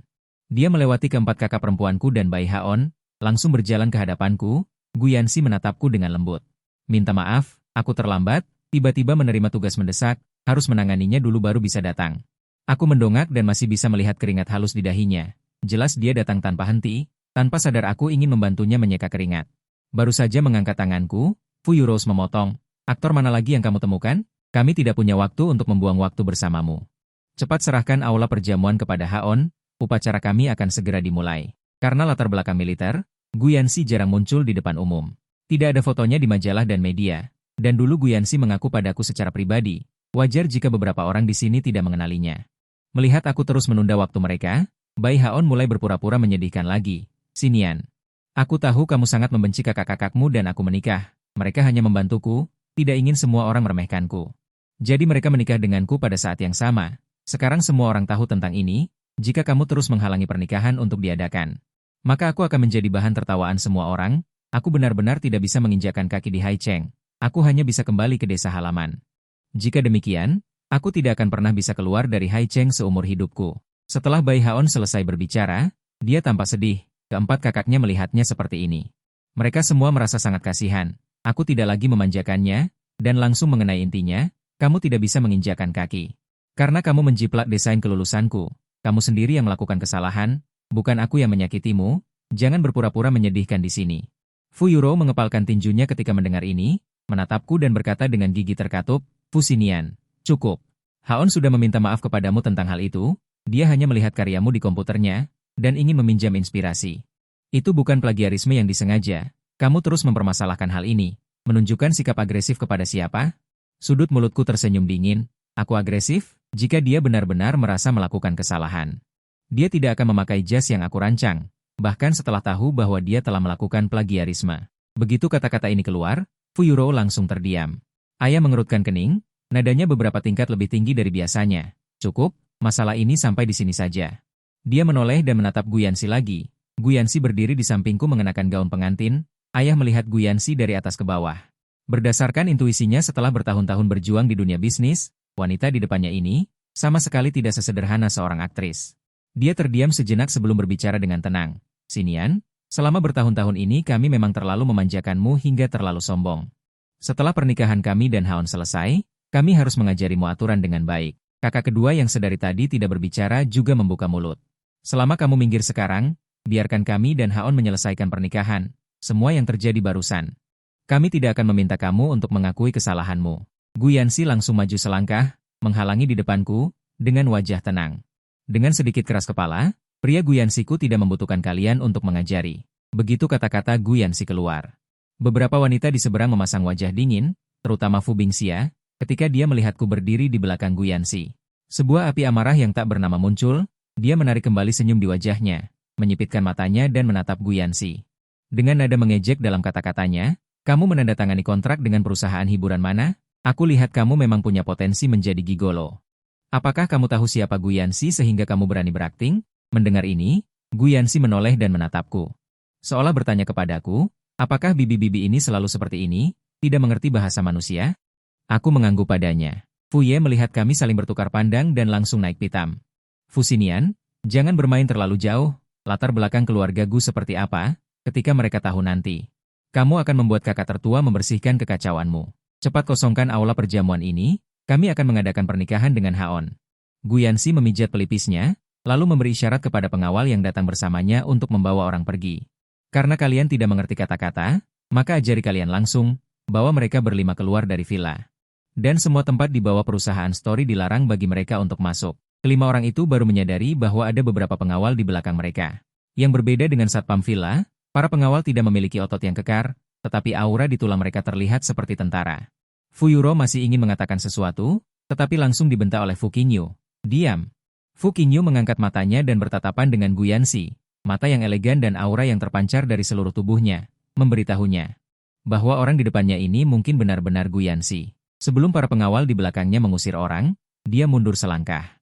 Kami tidak menginginkan aula perjamuan ini, kami akan kembali ke aula perjamuan semula untuk mengadakan pernikahan. Siapapun kamu tahu kedudukan keluarga Fu di Haicheng, dan kedua keluarga selalu bekerja sama, tidak baik jika terlalu jelek. Tidak heran Fu Qingyu berjuang di dunia bisnis, dia tahu bagaimana mengendalikan orang dengan beberapa kata, tetapi Guyansi tidak mengindahkan kata-katanya. Dia berkata dengan dingin, jika aku tidak salah ingat, kalian hanya diangkat anak oleh kakek. Bukan pewaris sejati, tanpa keluarga Fu kalian bukan apa-apa. Jika kakek tahu, kalian menindas cucunya seperti ini, mungkin dia sudah mengusir kalian. Selagi aku masih sabar, kalian keluar sendiri. Tempat ini tidak menyambut kalian. Kata-kata Guyansi menusuk luka mereka, tetapi jelas beberapa orang tidak berniat pergi. Kepalan tangan mereka semua terkepal erat, Tetapi mereka tidak memprovokasi seperti sebelumnya. Mereka sedikit banyak merasakan tekanan dari Guyanxi, ditambah teguran kakak tertua barusan, beberapa orang hanya menatap tajam ke arah Guyanxi. Tidak dilahirkan, Fu Qingyu selalu tenang, tetapi sekarang dia juga sangat marah. Seolah-olah seseorang menusuknya beberapa kali, dia langsung menjawab Guyanxi dengan dingin, "Kita bisa pergi. Tetapi kita harus pergi bersama Xinian, kita adalah tunangannya, tidak bisa membiarkannya bersama wanita lain." Alis Guyanxi sedikit berkerut menunjukkan ketajaman, seluruh tubuhnya memancarkan aura orang yang berkuasa. Fu Qingyu bertatapan dengannya. Cahaya dingin terpancar dari mata mereka, tidak ada yang mau mengalah. Siapa yang memberi kalian kepercayaan diri? Membuat kalian berpikir bahwa kalian adalah tunangan Xinian? Hari ini adalah pernikahanku dengan Xinian. Mulai sekarang dia adalah milikku, Guyanxi. Tidak ada hubungannya dengan kalian sama sekali. Setelah Guyanxi selesai berbicara, dia langsung mengangkat tangannya. Meminta orang untuk mengikat dan menyeret 5 orang yang mengganggu itu pergi. Tiba-tiba dilihat oleh suami yang baru menikah adegan kekejamannya, Guyanxi merasa sedikit gugup di dalam hatinya. Dia berbalik dan menunduk menatapku, nadanya menjadi lebih lembut ketika dia berbicara. "Xinian, apakah kamu takut padaku yang seperti ini?"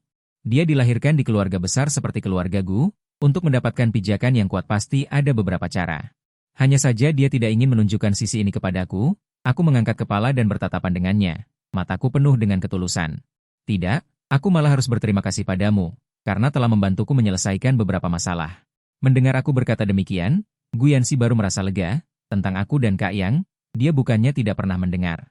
Dia juga tahu bahwa salah satu dari mereka seharusnya menjadi tunanganku dan menikah denganku.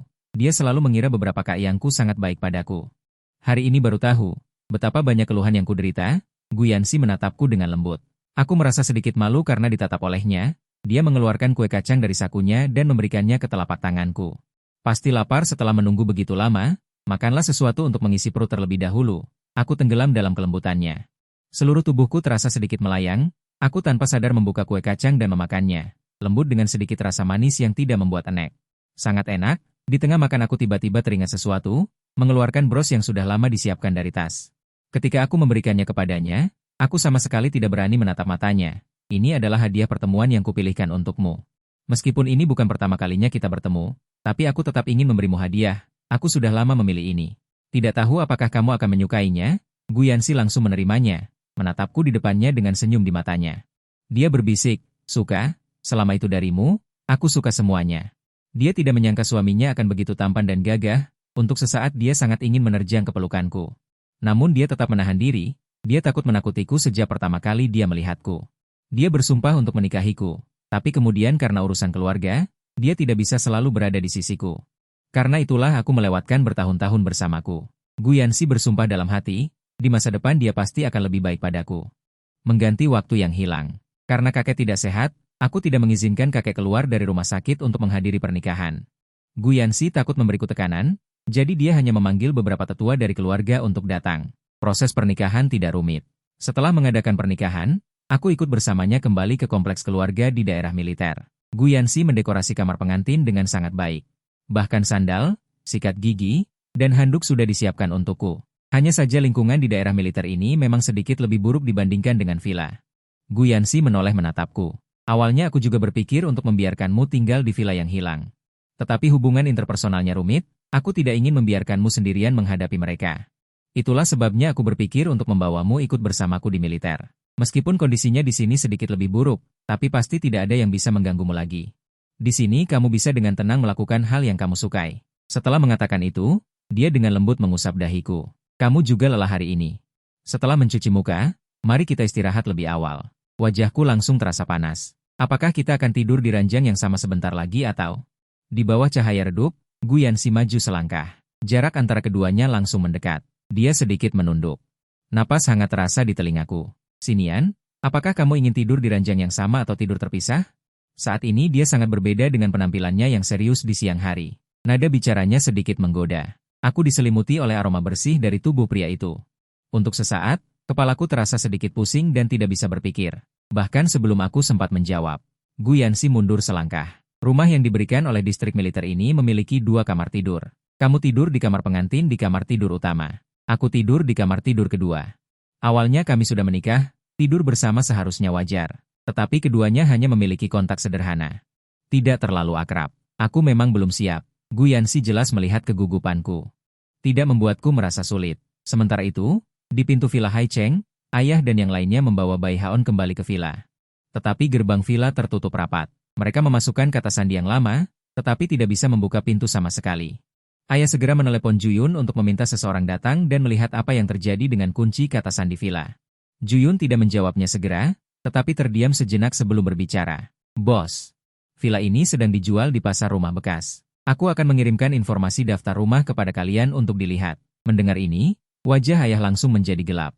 Dia membuka tautan yang dikirim oleh asisten. Yang terdaftar untuk dijual adalah villa tempat mereka tinggal. Kakak kedua menyadari ada sesuatu yang tidak beres dan mendekat untuk bertanya. Kakak, apa yang terjadi? Ayah mengerutkan kening. Rumah ini didaftarkan oleh Sinian di pasar barang bekas untuk dijual. Beberapa orang yang mendengar berita ini, ekspresi wajah mereka langsung berubah muram, sejak wanita itu muncul di lokasi pernikahan hari ini. Hingga sekarang villa itu juga dijual, mereka tiba-tiba menyadari, aku benar-benar tidak bercanda dengan mereka. Melainkan benar-benar akan meninggalkan mereka, keempatnya saling bertatapan, dan melihat kepanikan serta kegelisahan di mata masing-masing. Mereka tidak pernah menyangka aku akan benar-benar meninggalkan mereka. Sebelumnya mereka secara implisit mengungkapkan perasaan mereka kepadaku, aku masih akan merasa bingung dan tersanjung. Aku sebelumnya jelas-jelas ingin menikahi mereka, tetapi tidak tahu harus memilih siapa di antara mereka. Mereka berempat bahkan sudah berjanji. Tidak peduli siapa yang aku pilih, mereka akan tetap baik-baik saja, dan tidak akan memengaruhi hubungan antar saudara. Tetapi sekarang bagaimana aku bisa melewati mereka dan memilih orang lain? Selama ini aku selalu mengatakan bahwa aku sudah punya istri. Ternyata itu semua benar. Sebulan yang lalu aku sudah berencana untuk meninggalkan mereka. Fu Yurous juga bereaksi. Apakah Fu Xinian benar-benar akan meninggalkan kami untuk menikah dengan orang lain? Kakak, apakah wanita itu benar-benar Guyanxi? Fu Qingyu turun dari villa di gunung dan meminta orang untuk mengambil rekaman ulang siaran langsung hari ini. Adegan seperti itu mungkin hanya bisa dilakukan oleh militer. Dan bisa melakukan hal yang tidak masuk akal seperti itu kepada mereka, tanpa takut akan akibatnya. Wanita itu hanya mungkin Guyanxi. Fu Qingyu mengangguk dalam diam. Ekspresi wajah keempatnya langsung menjadi sangat buruk, jika itu orang lain. Mereka memiliki keyakinan 100% untuk merebutku kembali, tetapi jika itu Guyanxi, masalah ini menjadi sangat sulit. Keempatnya merasa sesak di dada, tidak tahu bagaimana cara membalas. Bai Haon di samping malah merasa sangat beruntung. Jika Fu Xinian benar-benar menikah, maka tidak akan ada orang yang merebut keempat wanita ini darinya, meskipun pernikahan hari ini gagal. Namun setelah itu mereka berlima tinggal di bawah satu atap, dia tidak perlu khawatir tidak bisa membina hubungan. Ketika saatnya tiba dia akan memilih salah satu di antara mereka berempat untuk dinikahi. Dia bisa berakar di kota Hai. Ketika memikirkan hal ini, dia merasa sangat bangga di dalam hatinya. Tetapi ekspresi yang ditunjukkannya adalah kekecewaan. Sinian jelas tahu, kalian tumbuh bersama di villa ini, mengapa kamu menjual villa itu? Beberapa orang yang mendengar kata-kata itu, ekspresi wajah mereka menjadi semakin buruk. Aku tidak hanya meninggalkan mereka, tetapi juga membuang perasaan dan kenangan selama bertahun-tahun. Bagaimanapun juga, yang terpenting saat ini adalah mempertahankan villa ini, orangnya pergi setidaknya barangnya harus tetap ada. Dengan begitu mereka masih bisa memiliki kenangan, Fu Qingyu segera menelepon asistennya, untuk membeli villa ini. Asisten itu ragu-ragu sejenak, lalu dengan sedikit canggung berkata, Bos, uang di rekening tidak cukup. Fu Qingyu mengerutkan kening, mengapa uangnya tidak cukup? Apakah ada masalah dengan perusahaan? Suara asisten itu sedikit terbata-bata, Bos, perusahaan tidak ada masalah. Hanya saja kamu tidak punya hak lagi untuk menggunakan uang perusahaan. Tuan Besar telah membatalkan hak istimewamu. Uang di rekening pribadimu tidak cukup untuk membayar villa ini. Semua sunyi senyap, suara telepon terdengar sangat keras, semua orang yang berkumpul di sekitar mendengar. Jika kakek ikut campur, itu berarti kakek tahu tentang pernikahanku. Mereka memang dipilih kakek untuk menjadi tunanganku. Sekarang tidak ada harapan sama sekali. Fu Qingyu berdiri dan menepuk bahu kakak tertua. Kakak, aku juga sedang butuh uang, coba lihat apakah jika digabungkan cukup. Kakak kedua juga menimpali. Uangku juga ikut. Fu Yurous juga buru-buru berkata, hadiah dari kompetisi selalu aku tabung. Kakak, kamu juga ambil ini. Villa ini berada di pusat kota Hai Cheng, nilainya belasan miliar. Bai Haon tidak pernah menyangka akan mengalami hari sesulit ini, harus mengumpulkan uang dari sana-sini untuk memenuhi kebutuhan N. Sesaat semua terdiam. Ketika Bai Haon mendengar ini, raut wajahnya juga berubah sesaat. Tapi setelah dipikir-pikir, Fu Qingyu adalah pakar keuangan terkemuka. Kakak kedua adalah dokter top, kakak ketiga adalah seorang aktris. Kakak keempat adalah pembalap profesional papan atas. Bahkan jika tanpa dukungan keluarga Fu, mereka semua bisa hidup dengan baik. Lagi pula dia sudah terbiasa tinggal di villa ini, rumah keluarga Fu reot dan kecil, dia sama sekali tidak menyukainya. Dia juga berhati-hati membuka mulut. Kakak, aku juga punya sedikit uang di sini. Belum selesai dia berbicara. Sudah dipotong oleh Fu Yurous. Berapa banyak uang yang kamu punya? Fuyurose melihat wajah kecewa Bai Haon. Menyadari bahwa apa yang dia katakan tidak pantas, dia melanjutkan. Aku tidak bermaksud apa-apa. Villa ini tidak ada hubungannya denganmu, kamu tidak perlu memberikan uang. Kata-katanya tidak hanya tidak menghibur Bai Haon, tetapi juga membuat wajahnya semakin buruk. Hanya saja pikiran beberapa orang sekarang tidak ada padanya, jadi tentu saja tidak memperhatikannya. Bai Haon merasa tidak nyaman karena diabaikan. Jika dulu, sedikit emosinya akan mereka perhatikan. Selama dia kecewa, mereka semua akan merasa kasihan dan khawatir. Kenapa sekarang setelah aku pergi? Semuanya berubah. Fu Qingyu mengumpulkan uang beberapa orang, lalu menelepon asistennya untuk membeli villa itu. Setelah menutup telepon, dia berkata kepada mereka, aku masih punya beberapa saham dan reksadana. Setelah uangnya ditransfer, aku akan mengembalikan uang ini kepada kalian. Dia adalah kakak tertua. Tentu saja tidak bisa membiarkan adik-adiknya menderita. Meskipun keempatnya tidak memiliki hubungan darah, tetapi selama bertahun-tahun mereka telah melewati suka dan duka bersama. Mereka sudah lama menganggap satu sama lain sebagai keluarga. Kakak kedua mendorong kacamatanya. Kakak, uang kami sudah cukup untuk hidup. Investasimu tidak bisa terburu-buru. Anggap saja uang ini adalah uang yang kami simpan padamu. Jika benar-benar tidak punya uang, kami tentu saja akan meminta uangmu. Dua orang lainnya juga mengangguk setuju. Ya, kakak, kami tidak terburu-buru. Asalkan villa itu sudah dibeli kembali. Bagaimanapun ini adalah rumah kita. Menyebut kata rumah. Mata keempat orang itu terasa sedikit perih. Kakek memberi mereka rumah. Dulu, mereka menghabiskan banyak waktu bahagia bersamaku di sini. Asisten bergerak cepat. Transaksi selesai dalam waktu kurang dari 10 menit. Pintu baru segera dikirim. Saat keempatnya membuka pintu dan masuk, mereka semua bersyukur. Setidaknya mereka menyimpan kenangan di antara mereka. Mereka tidak peduli dengan Bai Haon di belakang mereka. Barang-barang itu dibawa ke kamarku. Barulah mereka menyadari bahwa banyak tempat di villa itu kosong. Kamarku tidak berisi apapun kecuali perabotan. Aku bertindak begitu tegas sehingga mereka harus menerima kenyataan bahwa aku telah pergi. Mereka membuka ponsel mereka dan ingin mengirimiku pesan. Namun, yang muncul justru tanda seru berwarna merah. Fuyuro merasa ada sesuatu yang mengganjal di hatinya, meskipun dia tidak bisa menjelaskan perasaan itu dengan pasti. Hanya merasa sedikit kesal. Bagaimana bisa dia memblokir kami semua? Apakah dia tidak peduli dengan persahabatan selama lebih dari 10 tahun ini? Kakak kedua menatap kotak obrolan di ponselnya. Catatan obrolannya denganku berhenti sebulan yang lalu. Hampir setiap pesan adalah permintaan maaf dariku. Dan jawabannya selalu menyuruhku untuk memberikan barang-barang itu kepada Bai Haon. Tiba-tiba kakinya terasa lemas. Dia duduk tak berdaya di papan tempat tidur. Apakah kita semua melakukan kesalahan? Sejak Haon datang, kami menyuruhnya memberikan semua barang kepadanya kepada Haon. Tetapi barang-barang ini pada awalnya adalah miliknya. Beberapa orang baru menghargai setelah kehilangan. Mereka semua melihat catatan obrolan mereka denganku. Barulah mereka menyadari betapa banyak hal menyakitkan yang telah mereka lakukan padaku sebelumnya. Aku awalnya adalah pangeran kecil yang paling mereka sayangi. Bagaimana bisa berubah seperti ini kemudian? Saat itu, Bai Haon datang. Dia berkata dengan hati-hati, kakak ketiga, bisakah kamu menemaniku tidur? Villa ini sangat kosong, aku sedikit takut. Fuye menatap orang di depannya tanpa rasa sayang seperti dulu lagi di matanya. Nada bicaranya dingin dan acuh tak acuh. Nyalakan saja lampu jika takut. Apa gunanya mencariku? Bai Haon langsung terpana mendengar kata-kata ini. Dulu, jika dia takut, keempat orang akan berebut untuk menemaninya tidur. Sekarang, tidak ada yang mau repot-repot menatapnya. Seketika dia menjadi sangat kecewa. Aku benar-benar takut. Mereka tidak tega melihatnya seperti itu. Fuye langsung maju mendekat. Ayo, aku temani kamu. Mereka tidak tidur sepanjang malam. Mereka semua memikirkan bagaimana cara mendapatkan aku kembali. Sekarang setelah aku tidak ada di rumah ini, mereka selalu merasa sepi. Rumah ini menyimpan terlalu banyak kenangan kita. Mulai dari usia 10 tahun hingga aku lulus kuliah, semua kenangan manis dan pahit itu membanjiri hati mereka. Aku tidur nyenyak. Ini adalah tidur terbaik yang pernah aku dapatkan sejak aku dilahirkan kembali. Gu Yanxi membantuku menyingkirkan orang-orang itu. Aku tidak mengalami mimpi buruk tadi malam. Aku bangun ketika hari sudah hampir siang. Gu Yanxi membawakanku makan siang saat istirahat makan siang. Masakan di kantin rasanya hambar. Aku khawatir kamu tidak akan terbiasa. Aku minta orang membawakan ayam pedas dan irisan daging rebus untukmu. Cobalah. Sejak pagi aku sudah mencium aromanya. Sejak kecil aku selalu suka makanan pedas. Kedua hidangan ini sangat cocok dengan seleraku. Lihatlah betapa senangnya aku makan. Wajah dingin Gu Yanxi juga menunjukkan sedikit senyum. Makanlah pelan-pelan, tidak ada yang akan merebutnya darimu. Dia memberiku segelas air. Aku libur siang ini. Kita pergi bersama ke sanatorium keluarga Gu untuk menemui kakek. Aku mengangguk setuju. Di kehidupan sebelumnya, aku dikurung oleh ayahku. Aku tidak melihat wajah terakhirku sebelum kakek meninggal. Ini selalu menjadi penyesalan terbesar di hatiku. Ketika masih muda, kakek telah melakukan banyak jasa. Ketika dia tua, tubuhnya mengalami berbagai rasa sakit karena luka lama. Namun, tubuhnya masih relatif kuat. Di kehidupan sebelumnya, tidak lama setelah itu, kakek tiba-tiba meninggal karena serangan jantung.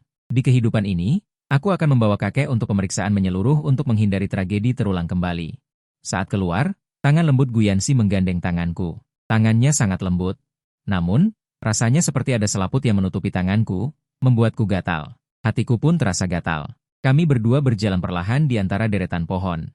Sinar matahari menyinari kami, memanjangkan bayangan kami. Mungkin kedamaian hidup seperti ini. Kakak ipar yang baik. Tiba-tiba beberapa rekrutan baru Guyansi muncul di jalan. Mereka serempak memanggilku kakak ipar. Wajahku langsung memanas. Aku hanya bisa menjawab dengan suara pelan, "Halo." Aku sedikit malu dan bersandar ke sisi Guyansi. Ketika Guyansi biasanya melatih mereka, dia selalu memasang wajah dingin. Tidak seperti sekarang yang begitu ramah. Panggilan, kakak ipar, membuatku ingin menghilang, tetapi membuat Guyansi merasa senang. Sanatorium keluarga Gu tidak terlalu jauh dari kompleks keluarga, tapi aku merasa seperti berjalan sangat lama. Jantungku berdebar sangat kencang. Saat melihat kakek lagi, aku langsung bergegas dan memeluk kakek di ranjang rumah sakit. Seketika air mata menggenang di mataku. "Kakek, aku sangat merindukanmu." Pak tua awalnya, bahkan di ranjang rumah sakit, memberikan kesan yang agung. Namun, suara tersedakku membuatnya sedikit terharu. Pak tua menepuk punggungku.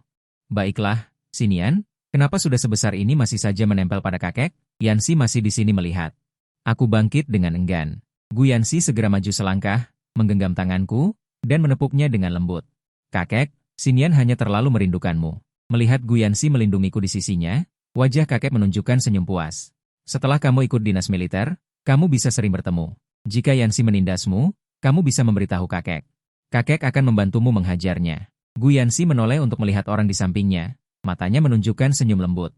"Kakek, jangan khawatir. Aku pasti tidak akan menindas Sinian." Baiklah, baiklah." Kakek di ranjang rumah sakit terus mengangguk. Dia sangat puas dengan Guyansi sebagai cucu menantu. Seolah teringat sesuatu, aku maju selangkah dan bertanya, "Kakek, apakah akhir-akhir ini kakek merasa tidak nyaman di jantung?" Kakek menggelengkan kepalanya. "Jantungku tidak terasa sakit. Aku tinggal di departemen rehabilitasi, tubuhku penuh dengan luka lama. Jantung tidak merasakan ketidaknyamanan. Di kehidupan sebelumnya, kakek meninggal mendadak karena serangan jantung.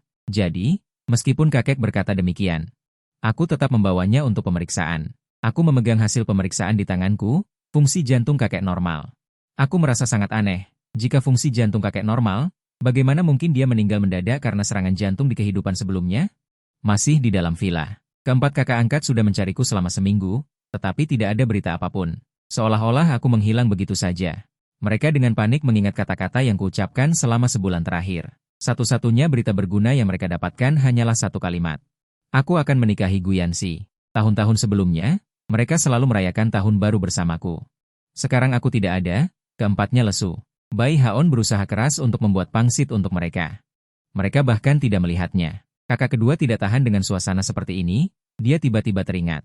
Aku pernah dirawat di rumah sakit selama beberapa hari. Ruang perawatan VIP di rumah sakit mereka memiliki kamera pengawas. Mungkin mereka bisa menemukan petunjuk. Kakak kedua mengambil pakaian dan langsung keluar, hanya meninggalkan satu kalimat untuk 3 orang lainnya. "Aku akan memeriksa rekaman kamera pengawas ruang perawatan Sinian. Lihat apakah ada sesuatu yang bisa ditemukan." Karena sikap dingin mereka berempat selama beberapa hari ini, Bai Haon sudah merasa kehilangan. Sekarang mereka berempat mengabaikannya. "Kalian makanlah sedikit. Dulu, jika mereka bertiga melihatnya seperti ini, pasti akan menghiburnya. Tetapi sekarang hanya ada perasaan jengkel yang tidak jelas. Ayah bahkan tidak melihatnya." Dengan tenang berkata, "Aku juga akan pergi ke rumah sakit untuk melihat rekaman kamera pengawas." Yang lain juga ikut ingin keluar. Bai Haon tiba-tiba panik mendengar ini. Hari itu, dia memprovokasiku di rumah sakit dan mengatakan yang sebenarnya tentang obat tidur. Jika mereka melihatnya, dia akan benar-benar tamat. Dia berusaha sekuat tenaga untuk menghentikan. Tetapi tetap tidak bisa menghentikan. Keempatnya melihat video pengawas rumah sakit, melihat penampilannya yang arogan dan provokatif. Dengan marah mereka kembali untuk menuntut keadilan. Bahkan sebelum mereka bisa menyerang, dia langsung berlutut di depan mereka berempat. "Maafkan aku, semuanya salahku. Seharusnya aku tidak sudah mendapatkan cinta kalian, tetapi masih sengaja pamer di depan Sinian. Kalian ingin menghukumku bagaimanapun, aku bersedia." Setelah melihat wajah aslinya yang arogan, mereka melihat kembali penampilannya yang hati-hati ini. Benar-benar menjijikan. "Ayah, yang memiliki logika paling ketat, tidak mempedulikan kata-katanya dan malah bertanya. Di rekaman kamera pengawas, kamu mengatakan bahwa kamu yang mencelakai Gusinian. Itu berarti obat tidur di ruang istirahat saat itu? Memang kamu yang memasukkannya? Tidak ada yang menuduhmu, kan? Bai Haon sama sekali tidak menyangka kakek Fu akan mengingat hal yang sudah lama terjadi. Dia langsung berkeringat dingin, seluruh tubuhnya gemetar, dan ekspresi wajah mereka berempat berubah. Mereka tidak menyangka bahwa gigolo yang mereka lindungi dengan hati-hati ternyata adalah ular berbisa. Kemakmuran dan kelembutan usiaku paling dekat. Awalnya, dia adalah orang yang paling melindungiku. Tetapi kemudian dia perlahan berubah pikiran karena hasutan Bai Haon. Dia tidak tahu berapa kali dia sengaja menjebakku. Memikirkan hal ini, hatinya langsung menjadi dingin. Jika bukan karena rekaman pengawas ini, mereka mungkin masih meragukan bahwa malam itu aku sengaja menggoda. Wajah keempatnya pucat pasi. Bai Haon sangat ketakutan hingga jatuh ke tanah. Dia memohon dengan putus asa. Aku tidak melakukan apapun. Aku dijebak. Bisakah kalian mempercayaiku? 4 tahun mensponsori sekolahku dan membantuku begitu banyak. Bagaimana mungkin aku menyakitinya? Dia berusaha mengeluarkan air mata. Tetapi tidak menyentuh siapapun. Kakak kedua yang biasanya lembut padanya, saat ini juga sangat dingin. Kakak perempuan, dia tidak cocok untuk bekerja di grup saat ini.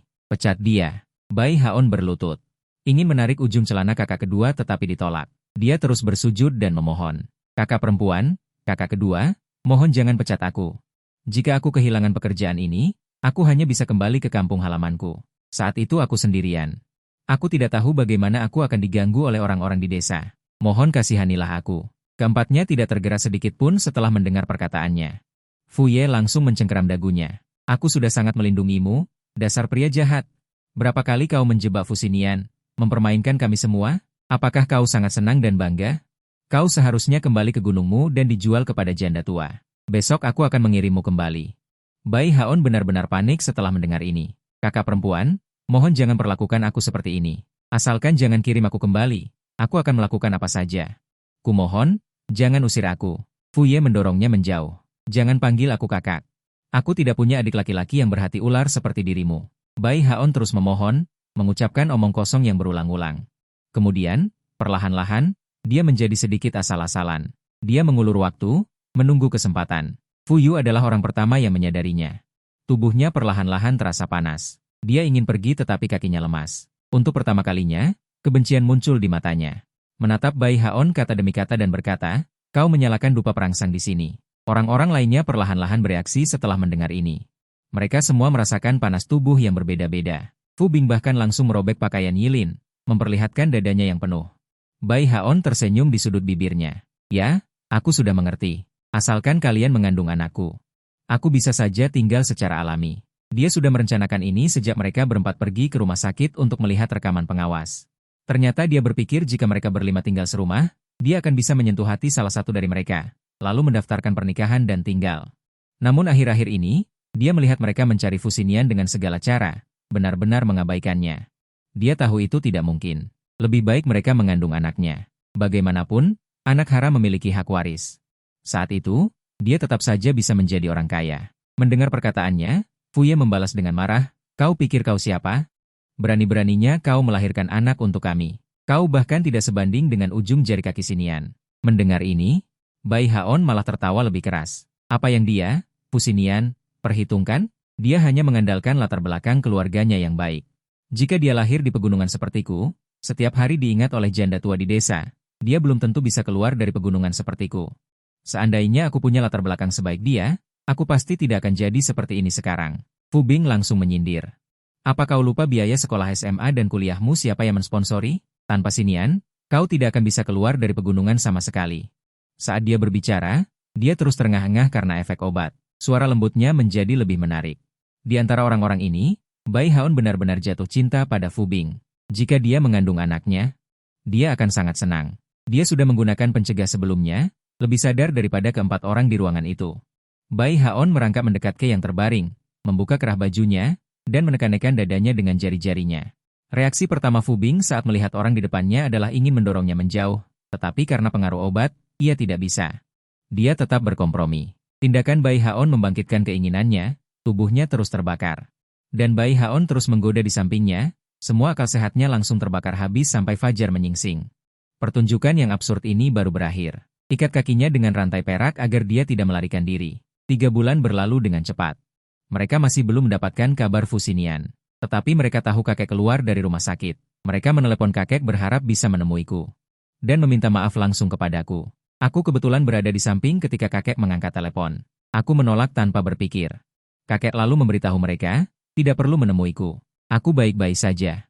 Jalani saja hidup kalian dengan baik. Keempat orang ini awalnya dipilih sendiri oleh kakek dari panti asuhan. Dia memperlakukan mereka seperti cucunya sendiri. Setelah membesarkan mereka selama bertahun-tahun, bagaimanapun juga ada sedikit perasaan. Sekarang aku sedikit banyak memahami situasi di luar. Kakek menurunkan ayah ke sebuah cabang perusahaan grup yang sangat kecil. Sikap orang-orang di sana terhadapnya tidak terlalu baik. Begitulah dunia bisnis. Saat kau berkuasa, banyak orang akan berusaha menjilatmu. Saat kau kehilangan kekuasaan, semua orang akan menjauh. Furo juga jatuh karena kehilangan dukungan investasi.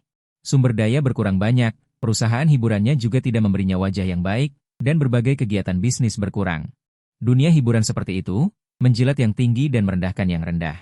2 orang lainnya aku tidak tahu, tetapi kualitas hidup mereka pasti tidak bisa dibandingkan dengan sebelumnya. Jika mereka tidak melakukan kesalahan, mereka tidak hanya tidak akan berakhir seperti ini, tetapi juga bisa terus berjalan lancar. Tetapi kesalahan mereka adalah melanggar batasan kakek. Aku adalah satu-satunya cucu kakek. Dia membesarkan mereka adalah untuk. Ketika dia tua, mereka bisa melindungiku. Tetapi mereka tidak hanya tidak melindungiku, tetapi juga membantu orang luar menindasku. Ini adalah batasan yang sama sekali tidak bisa ditoleransi kakek. Aku berjongkok dan memijat kaki kakek, dan bertanya dengan suara rendah. Yansi mengajukan cuti 1 bulan. Kita akan kembali untuk menikah. Kakek, apakah kamu ingin kembali bersama kami? Pak tua mengangguk. Tentu saja aku ingin kembali bersama kalian. Kali ini ketika kita kembali, orang tua dari kedua belah pihak akan bertemu secara resmi. Makan bersama. Meskipun dia tahu bahwa wanita keluarga Gu setia adalah tradisi, dia tetap harus pergi sendiri untuk mendukung cucunya. Dan gadis-gadis itu masih di Haicheng. Setelah dia kembali, dia harus mengawasi mereka, jangan sampai Xinian ditindas lagi oleh mereka. Gu Yanxi baru kembali ke rumah keluarga setelah pelatihan selesai di malam hari. Ketika dia kembali, aku sudah tidur. Dia dengan lembut membuka selimut dan memelukku dari belakang. Lengan baru saja menekan pinggangku, aku sudah bangun. Napas hangatnya menyembur di leherku. Apakah aku membangunkanmu? Aku menggelengkan kepala dan berbalik menghadapnya. Aku hanya tidur ringan. Aku selalu merasa sesuatu akan terjadi ketika kita kembali kali ini. Di kehidupan sebelumnya, kakek sudah meninggal saat ini. Meskipun pemeriksaan kesehatan kakek di kehidupan ini baik dalam segala hal. Tetapi aku selalu merasa sedikit tidak aman. Gu Yanxi menyadari kegelisahanku dan memelukku erat-erat. Tenang saja, ada aku untuk segalanya. Suara Gu Yanxi lembut dan tegas ketika dia berbicara, sangat menenangkan. Aku membiarkannya memelukku dan tidak memikirkan hal lain. Aku memejamkan mata dan mengosongkan segalanya lalu tertidur.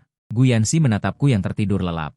Memutuskan untuk melindungiku seumur hidup dan tidak akan membiarkanku terluka lagi. Keesokan harinya setelah kami bangun, kami membawa kakek bersama dan naik helikopter kembali ke Haicheng. Setelah kembali ke Haicheng, hal pertama yang kami lakukan adalah pergi ke Biro Urusan Sipil untuk menikah.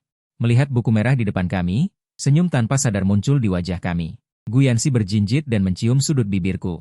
Setelah melamar 88 kali, aku akhirnya menikah dengan orang yang aku cintai. Dalam 3 bulan ini, perasaan kami berangsur-angsur memanas.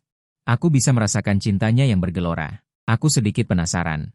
Jelas kami jarang menghabiskan waktu bersama sebelumnya. Mengapa perasaannya bisa begitu kuat? Harus bersikeras melamar 88 kali? Dulu aku tidak pernah bertanya. Tetapi hari ini aku benar-benar tidak bisa menahannya lagi. Aku mengangkat mata dan menatap Gu Yanxi. Bisakah aku menanyakan sesuatu padamu? Gu Yanxi memelukku dan dengan lembut mengusap daguku. Tanyakan saja. Aku akan memberitahumu semua yang aku tahu. Jadi aku bertanya kepadanya, interaksiku denganmu di masa lalu tidak terlalu banyak. Kenapa kamu melamarku 88 kali? Tidakkah kamu takut aku sebenarnya tidak seperti yang kamu lihat, diriku yang sebenarnya sangat manja dan keras kepala?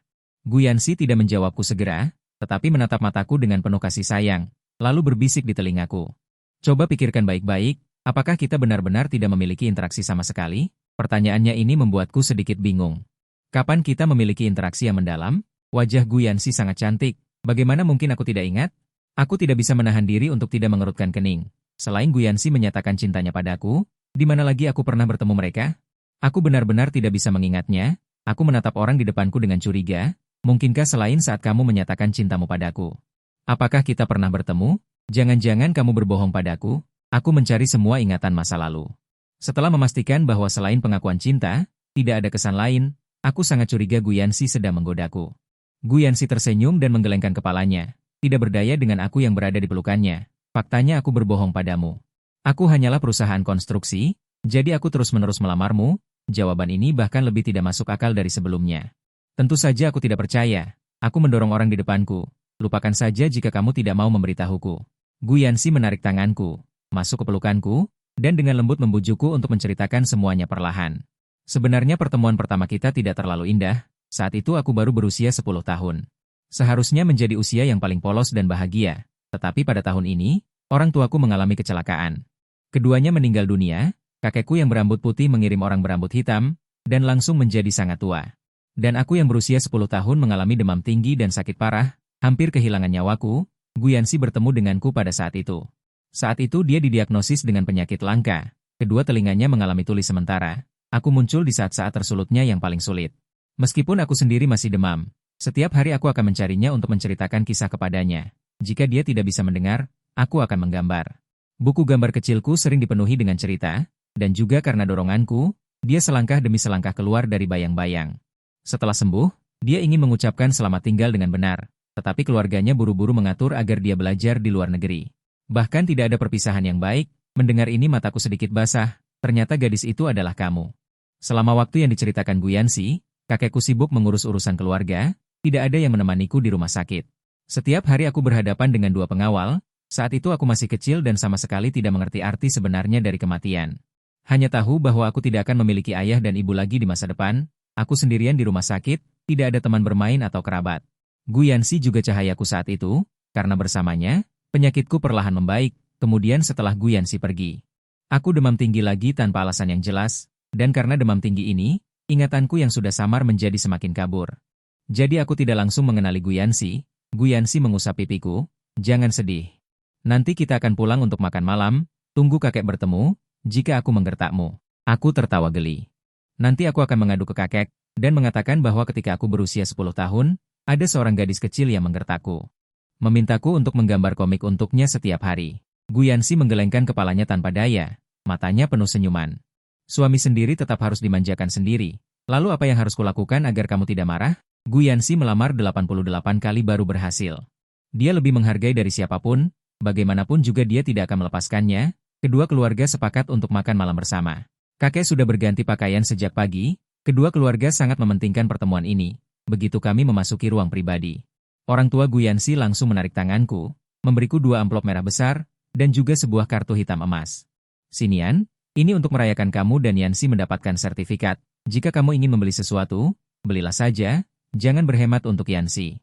Setelah selesai berbicara, dia mengeluarkan beberapa sertifikat properti dan menyerahkannya ke tanganku. Pertemuan terakhir terlalu terburu-buru.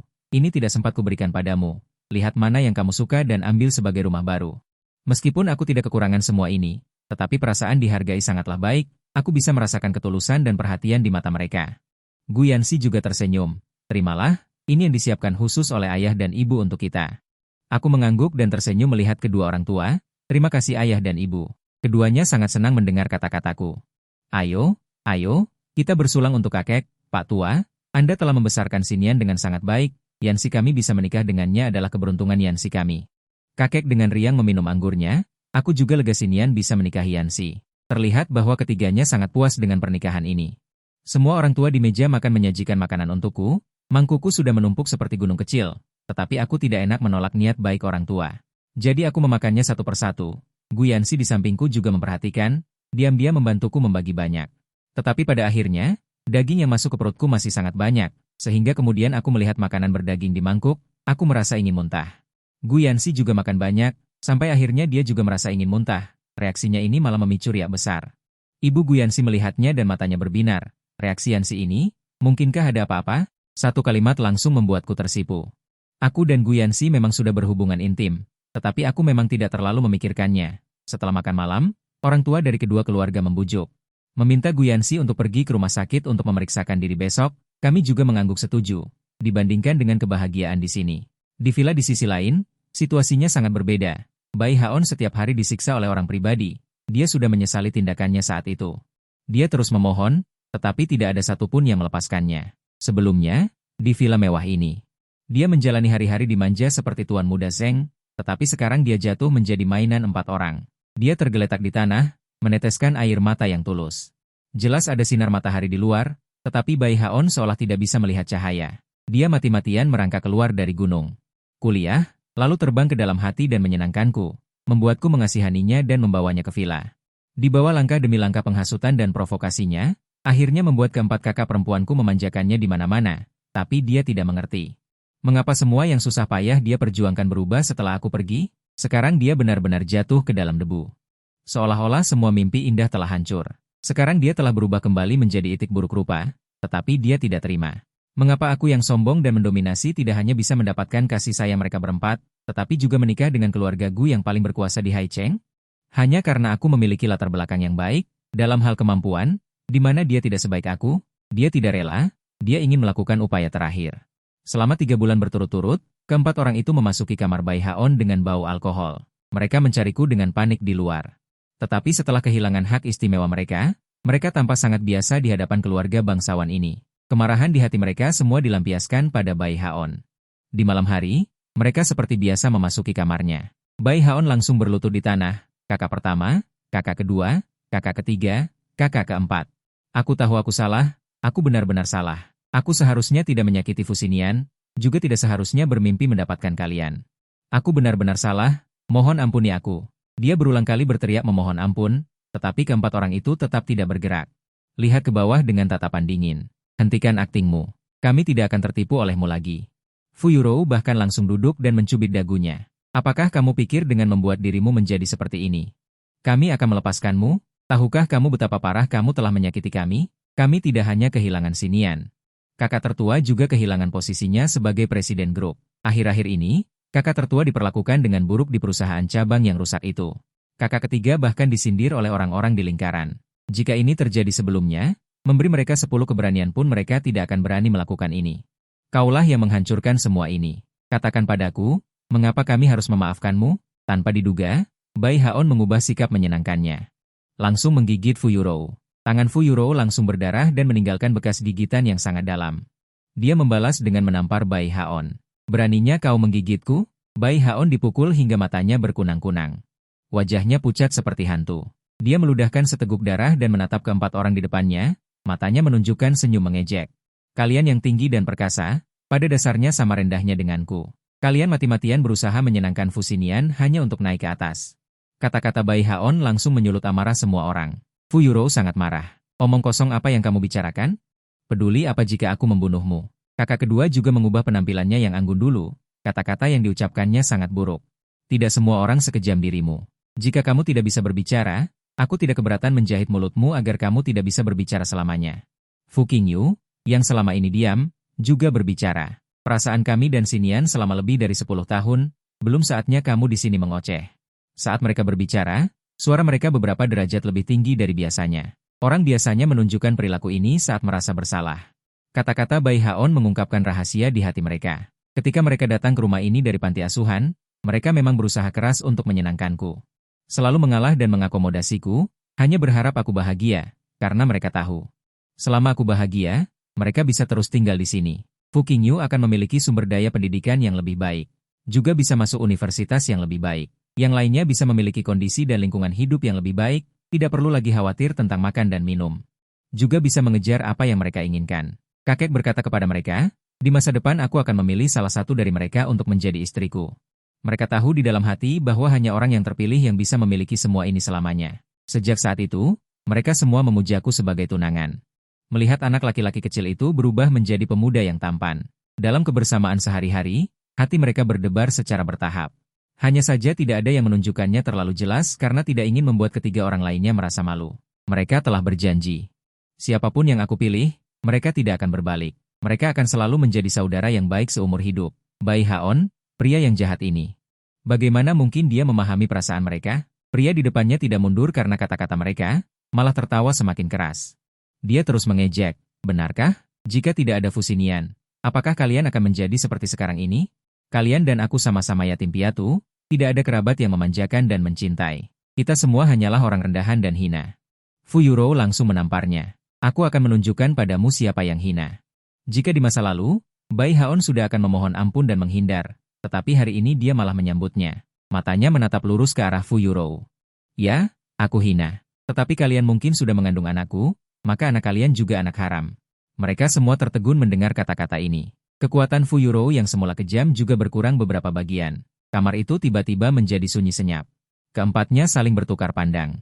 Pada akhirnya, kakak perempuan tertua yang berbicara. Kami akan pergi ke rumah sakit untuk memeriksakan diri besok. Sebaiknya kamu tidak berbuat macam-macam. Ada satu kalimat yang benar dari Bai Haon. Mereka semua yatim piatu dan tidak ada yang menyayangi mereka sejak kecil. Saat anak-anak lain memiliki kerabat yang memanjakan mereka masih khawatir tentang sesuap makanan. Kemudian mereka masuk ke panti asuhan.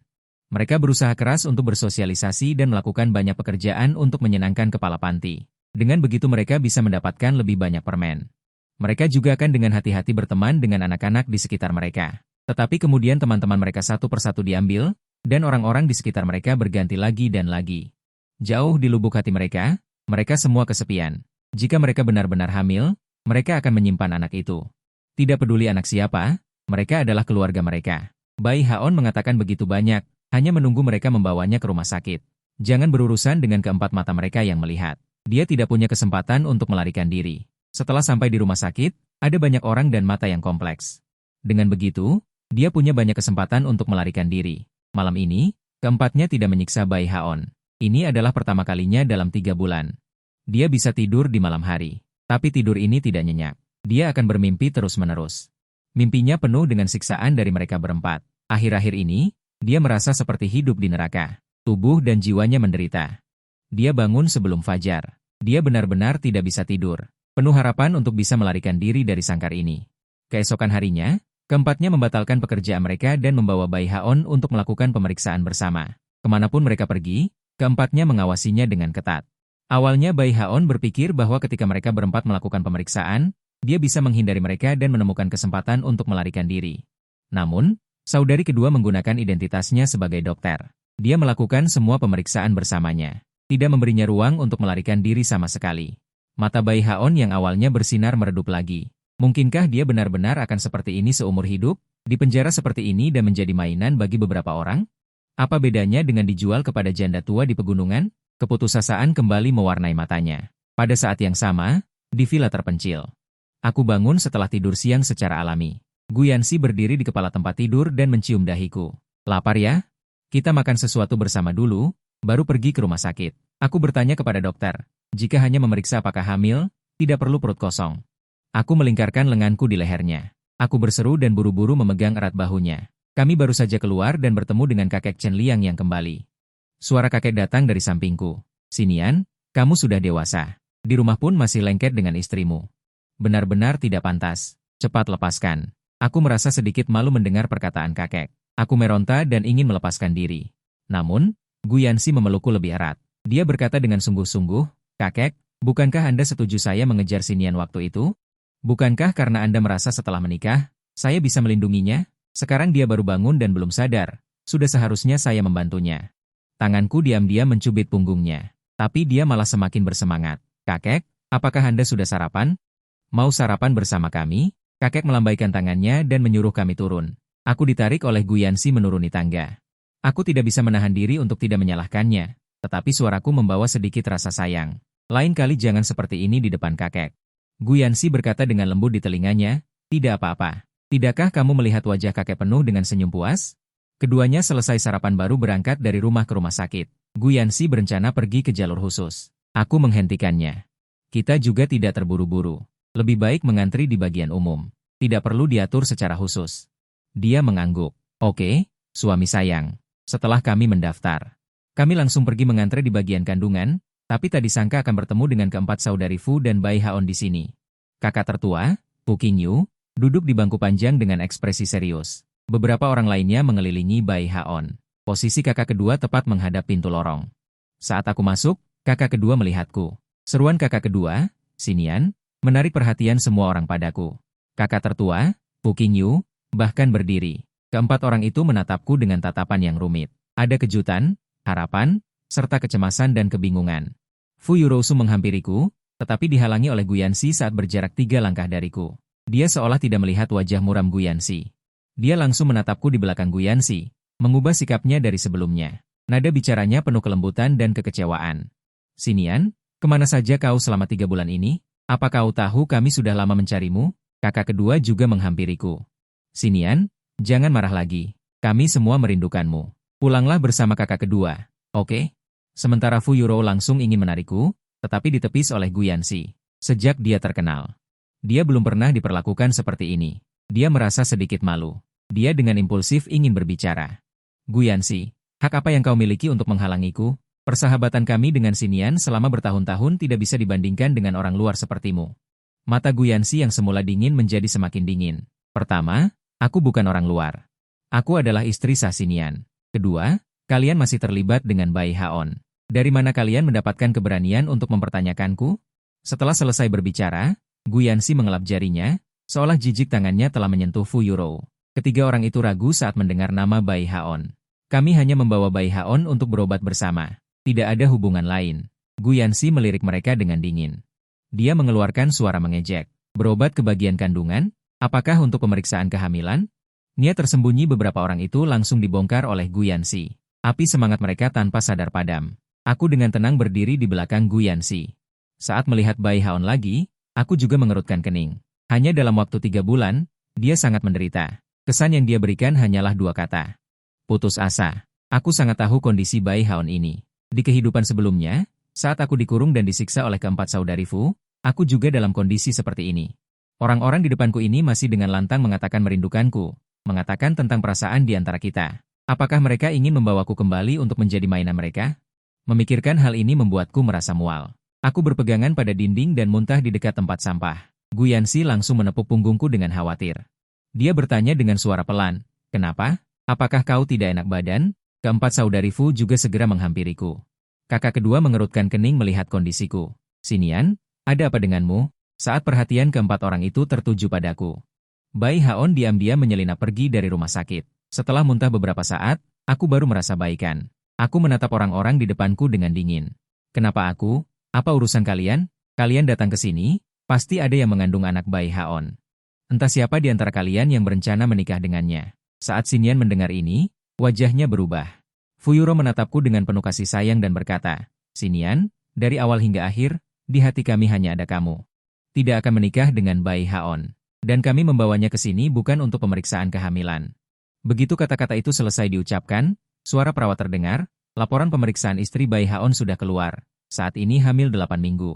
Kata-kata perawat itu seperti tamparan di wajah Fu Yuro, tetapi aktingnya selalu bagus, hanya membeku sesaat dan segera menutupinya.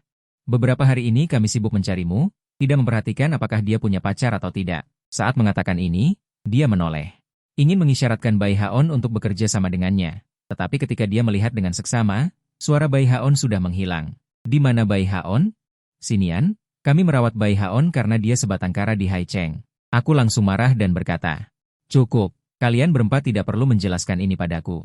Sejak hari aku dan Yanxi menikah, kita sudah tidak ada hubungan lagi. Aku ingat aku mengatakan kita sudah putus hubungan. Jangan ganggu aku lagi." Aku melihat mata beberapa orang itu dengan dingin, seperti melihat beberapa orang yang tidak berhubungan. Beberapa orang itu terkejut mendengar kata-kata ini. Mereka tidak menyangka aku akan begitu sadar. Mata Fu Yuro penuh kekecewaan. Perasaan kita selama belasan tahun. Bagaimana bisa kau mengatakan melepaskan begitu saja? Aku melihat mereka seperti ini hanya merasa menggelikan. Sejak kalian selalu melindungi Bai Haon dan menyakitiku berkali-kali demi dia, hubungan kita sudah berakhir. Apakah perlu aku mengingatkan kalian tentang apa yang telah kalian lakukan? Wajah keempat orang itu sangat jelek. Awalnya, demi Bai Haon, mereka mengatakan banyak kata-kata yang tidak enak padaku. Mereka tahu betul bahwa Fu Yuro adalah yang paling berbisa. Saat ini, dia juga yang paling cepat mengaku bersalah. Xinian, ini semua salah kami. Tapi kami ditipu oleh Bai Haon. Awalnya kami tidak melihat dengan jelas wajah aslinya. Sekarang kami telah melihat dengan jelas seperti apa dia, dan kami benar-benar menyesal. Beri kami kesempatan untuk menebus kesalahan, oke? Kakak kedua membujuk dengan nada paling lembut. Xinian, aku tahu kau masih memiliki perasaan pada kami, kan? Kau menyuruh orang untuk mengangkut susu segar setiap hari dari Selandia Baru untuk menyembuhkan tanganku. Apakah kau sudah melupakan semua ini? Perintahkan orang untuk mengantarkan susu segar setiap hari dari Selandia Baru untukku. Apa kau sudah lupa semua itu? Aku mencibir. Aku tidak lupa dan tahu betul. Di kehidupan sebelumnya, aku mati di bawah tangan ini. Sekarang pemilik tangan ini benar-benar datang dan berbicara tentang perasaan denganku. Sungguh menggelikan. Ayah yang selalu bangga juga menundukkan kepalanya saat ini. Xinian, selama kau memaafkan kami, biarkan kami melakukan apa saja. Aku benar-benar tidak tahan dengan gangguan mereka. Suasana hati yang baik sepanjang pagi telah hancur. Aku benar-benar merasa tidak berdaya. Gu Yanxi menarikku dari belakang. Dia menggenggam tanganku, menatap dingin ke arah mereka. 4 tahun sudah mengatakan dengan jelas, saya tidak ingin kalian datang mengganggunya lagi. Saat aku berpikir, sekelompok pengawal berpakaian seragam segera muncul, melemparkan mereka keluar dari rumah sakit, dan jangan biarkan mereka muncul di depan Xinian lagi. Aku juga mengangguk setuju. Maksud Gu Yanxi adalah maksudku, keempat saudari itu tidak percaya. Mereka berjuang dengan sekuat tenaga, mata mereka melotot susah payah. Xinian, apakah kamu benar-benar begitu kejam, harus memutuskan hubungan dengan kami? Beri kami satu kesempatan lagi, kita kembali seperti dulu. Bisakah kita sebaik dulu? Tidak peduli apa yang mereka katakan, aku tidak bermaksud goyah, aku menolak tanpa ragu. Tidak bisa, antara kita sudah berakhir. Sejak saat itu jalan sendiri-sendiri, tidak ada hubungan lagi. Setelah mendengar perkataanku, mereka menangis. Xinian, kita sudah bersahabat belasan tahun. Bagaimana bisa kamu begitu kejam? Jangan menyesali keputusan yang kamu buat hari ini. Gu Yanxi melambaikan tangannya, langsung menyuruh pengawal membawa orang pergi. Tapi aku tidak akan menyesal. Aku hanya akan bersyukur telah meninggalkan orang-orang ini. Setelah mereka pergi, lorong langsung menjadi lebih tenang, barulah Gu Yanxi membawaku ke ruang periksa untuk diperiksa. Keduanya duduk bersama di bangku panjang rumah sakit menunggu hasil. Gu Yanxi dengan gugup menggosok-gosok jarinya, wajahnya yang biasanya dingin dan keras juga sedikit berkerut karena gugup. Aku mengulurkan tangan untuk menghaluskan alisnya dan bercanda. Kenapa gugup sekali? Kemarin kakek dan nenek mengusulkan untuk melakukan pemeriksaan. Bukankah kamu sangat tenang? Gu Yanxi mengangkat matanya dan bertatapan denganku. Bukankah itu hanya pura-pura kemarin? Begitu aku memikirkan bahwa aku dan kamu akan memiliki anak, hatiku dipenuhi dengan sukacita dan kegembiraan yang tak tertahankan. Tetapi aku juga takut kecewa. Jadi aku tidak menunjukkannya selama ini, aku mencubit wajahnya dengan jariku. Bodohnya kamu? Bahkan jika tidak hamil, masih banyak kesempatan di masa depan. Gu Yanxi tidak terlalu gugup setelah mendengar apa yang aku katakan, dia menatapku dengan penuh kasih sayang. Juga dengan sedikit semangat juang, dia merendahkan suaranya dan berkata di telingaku, ya, masih banyak kesempatan di masa depan. Setelah 1 jam, hasilnya akhirnya keluar, Gu Yanxi mengambil laporan itu dan melihatnya berulang kali memastikan bahwa dia sudah hamil. Seketika wajahnya yang serius menunjukkan senyuman, sudut mulutnya hampir mencapai gigi geraham belakang, dia dengan senang hati menerjang ke pelukanku. Xinian, kita punya anak sendiri. Aku dengan geli menepuk punggungnya. Aku tahu, cepat lepaskan aku. Gu Yanxi tidak melepaskan, suaranya menjadi lebih keras, semua orang di lorong tahu bahwa kami memiliki anak, orang-orang yang lewat memberi selamat kepada kami. Akhirnya Gu Yanxi melepaskanku, dering ponsel berbunyi, itu dari ibunya. Yanxi, cepat pergi ke gedung Fuji Group dan lihat, ada orang yang membuat keributan, kakek Xinian masih di sana. Jangan biarkan dia mengalami trauma. Setelah menutup telepon, dia mulai mengerutkan kening, hatiku juga entah kenapa menjadi sedikit panik. Aku buru-buru bertanya, ada apa Yanxi? Ada apa? Gu Yanxi berbicara. Ada keributan di gedung grup Fuji. Aku akan pergi melihatnya. Kamu pulang dan tunggu aku. Setelah Gu Yanxi selesai berbicara, dia ingin meminta orang untuk mengantarku pergi. Aku segera menghentikannya. Apakah kakek juga ada di sana? Dia terdiam dan akhirnya mengangguk. Aku berkata tanpa ragu, aku ingin pergi bersamamu. Aku khawatir sesuatu akan terjadi pada kakek. Gu Yanxi melihat ketegasan di wajahku, tahu bahwa dia tidak bisa membujukku. Dia langsung menggenggam tanganku dan berpesan, jangan terlalu khawatir.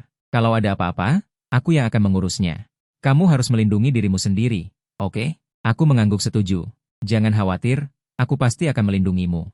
Juga, bayi kita. Kami bersama-sama berkendara ke markas grup Fuji. Saat pintu mobil dibuka, kami melihat Bai Haon yang baru saja menghilang di rumah sakit. Saat ini, dia sedang berdiri di depan pintu gedung dan melakukan siaran langsung. Banyak orang berkumpul di sekitarnya. Di belakang Bai Haon juga ada serangkaian spanduk yang dicetak. 4 putri Hai Cheng berkolaborasi dengan tuan muda kaya Fuji Xinian, menindas dan merundung siswa miskin.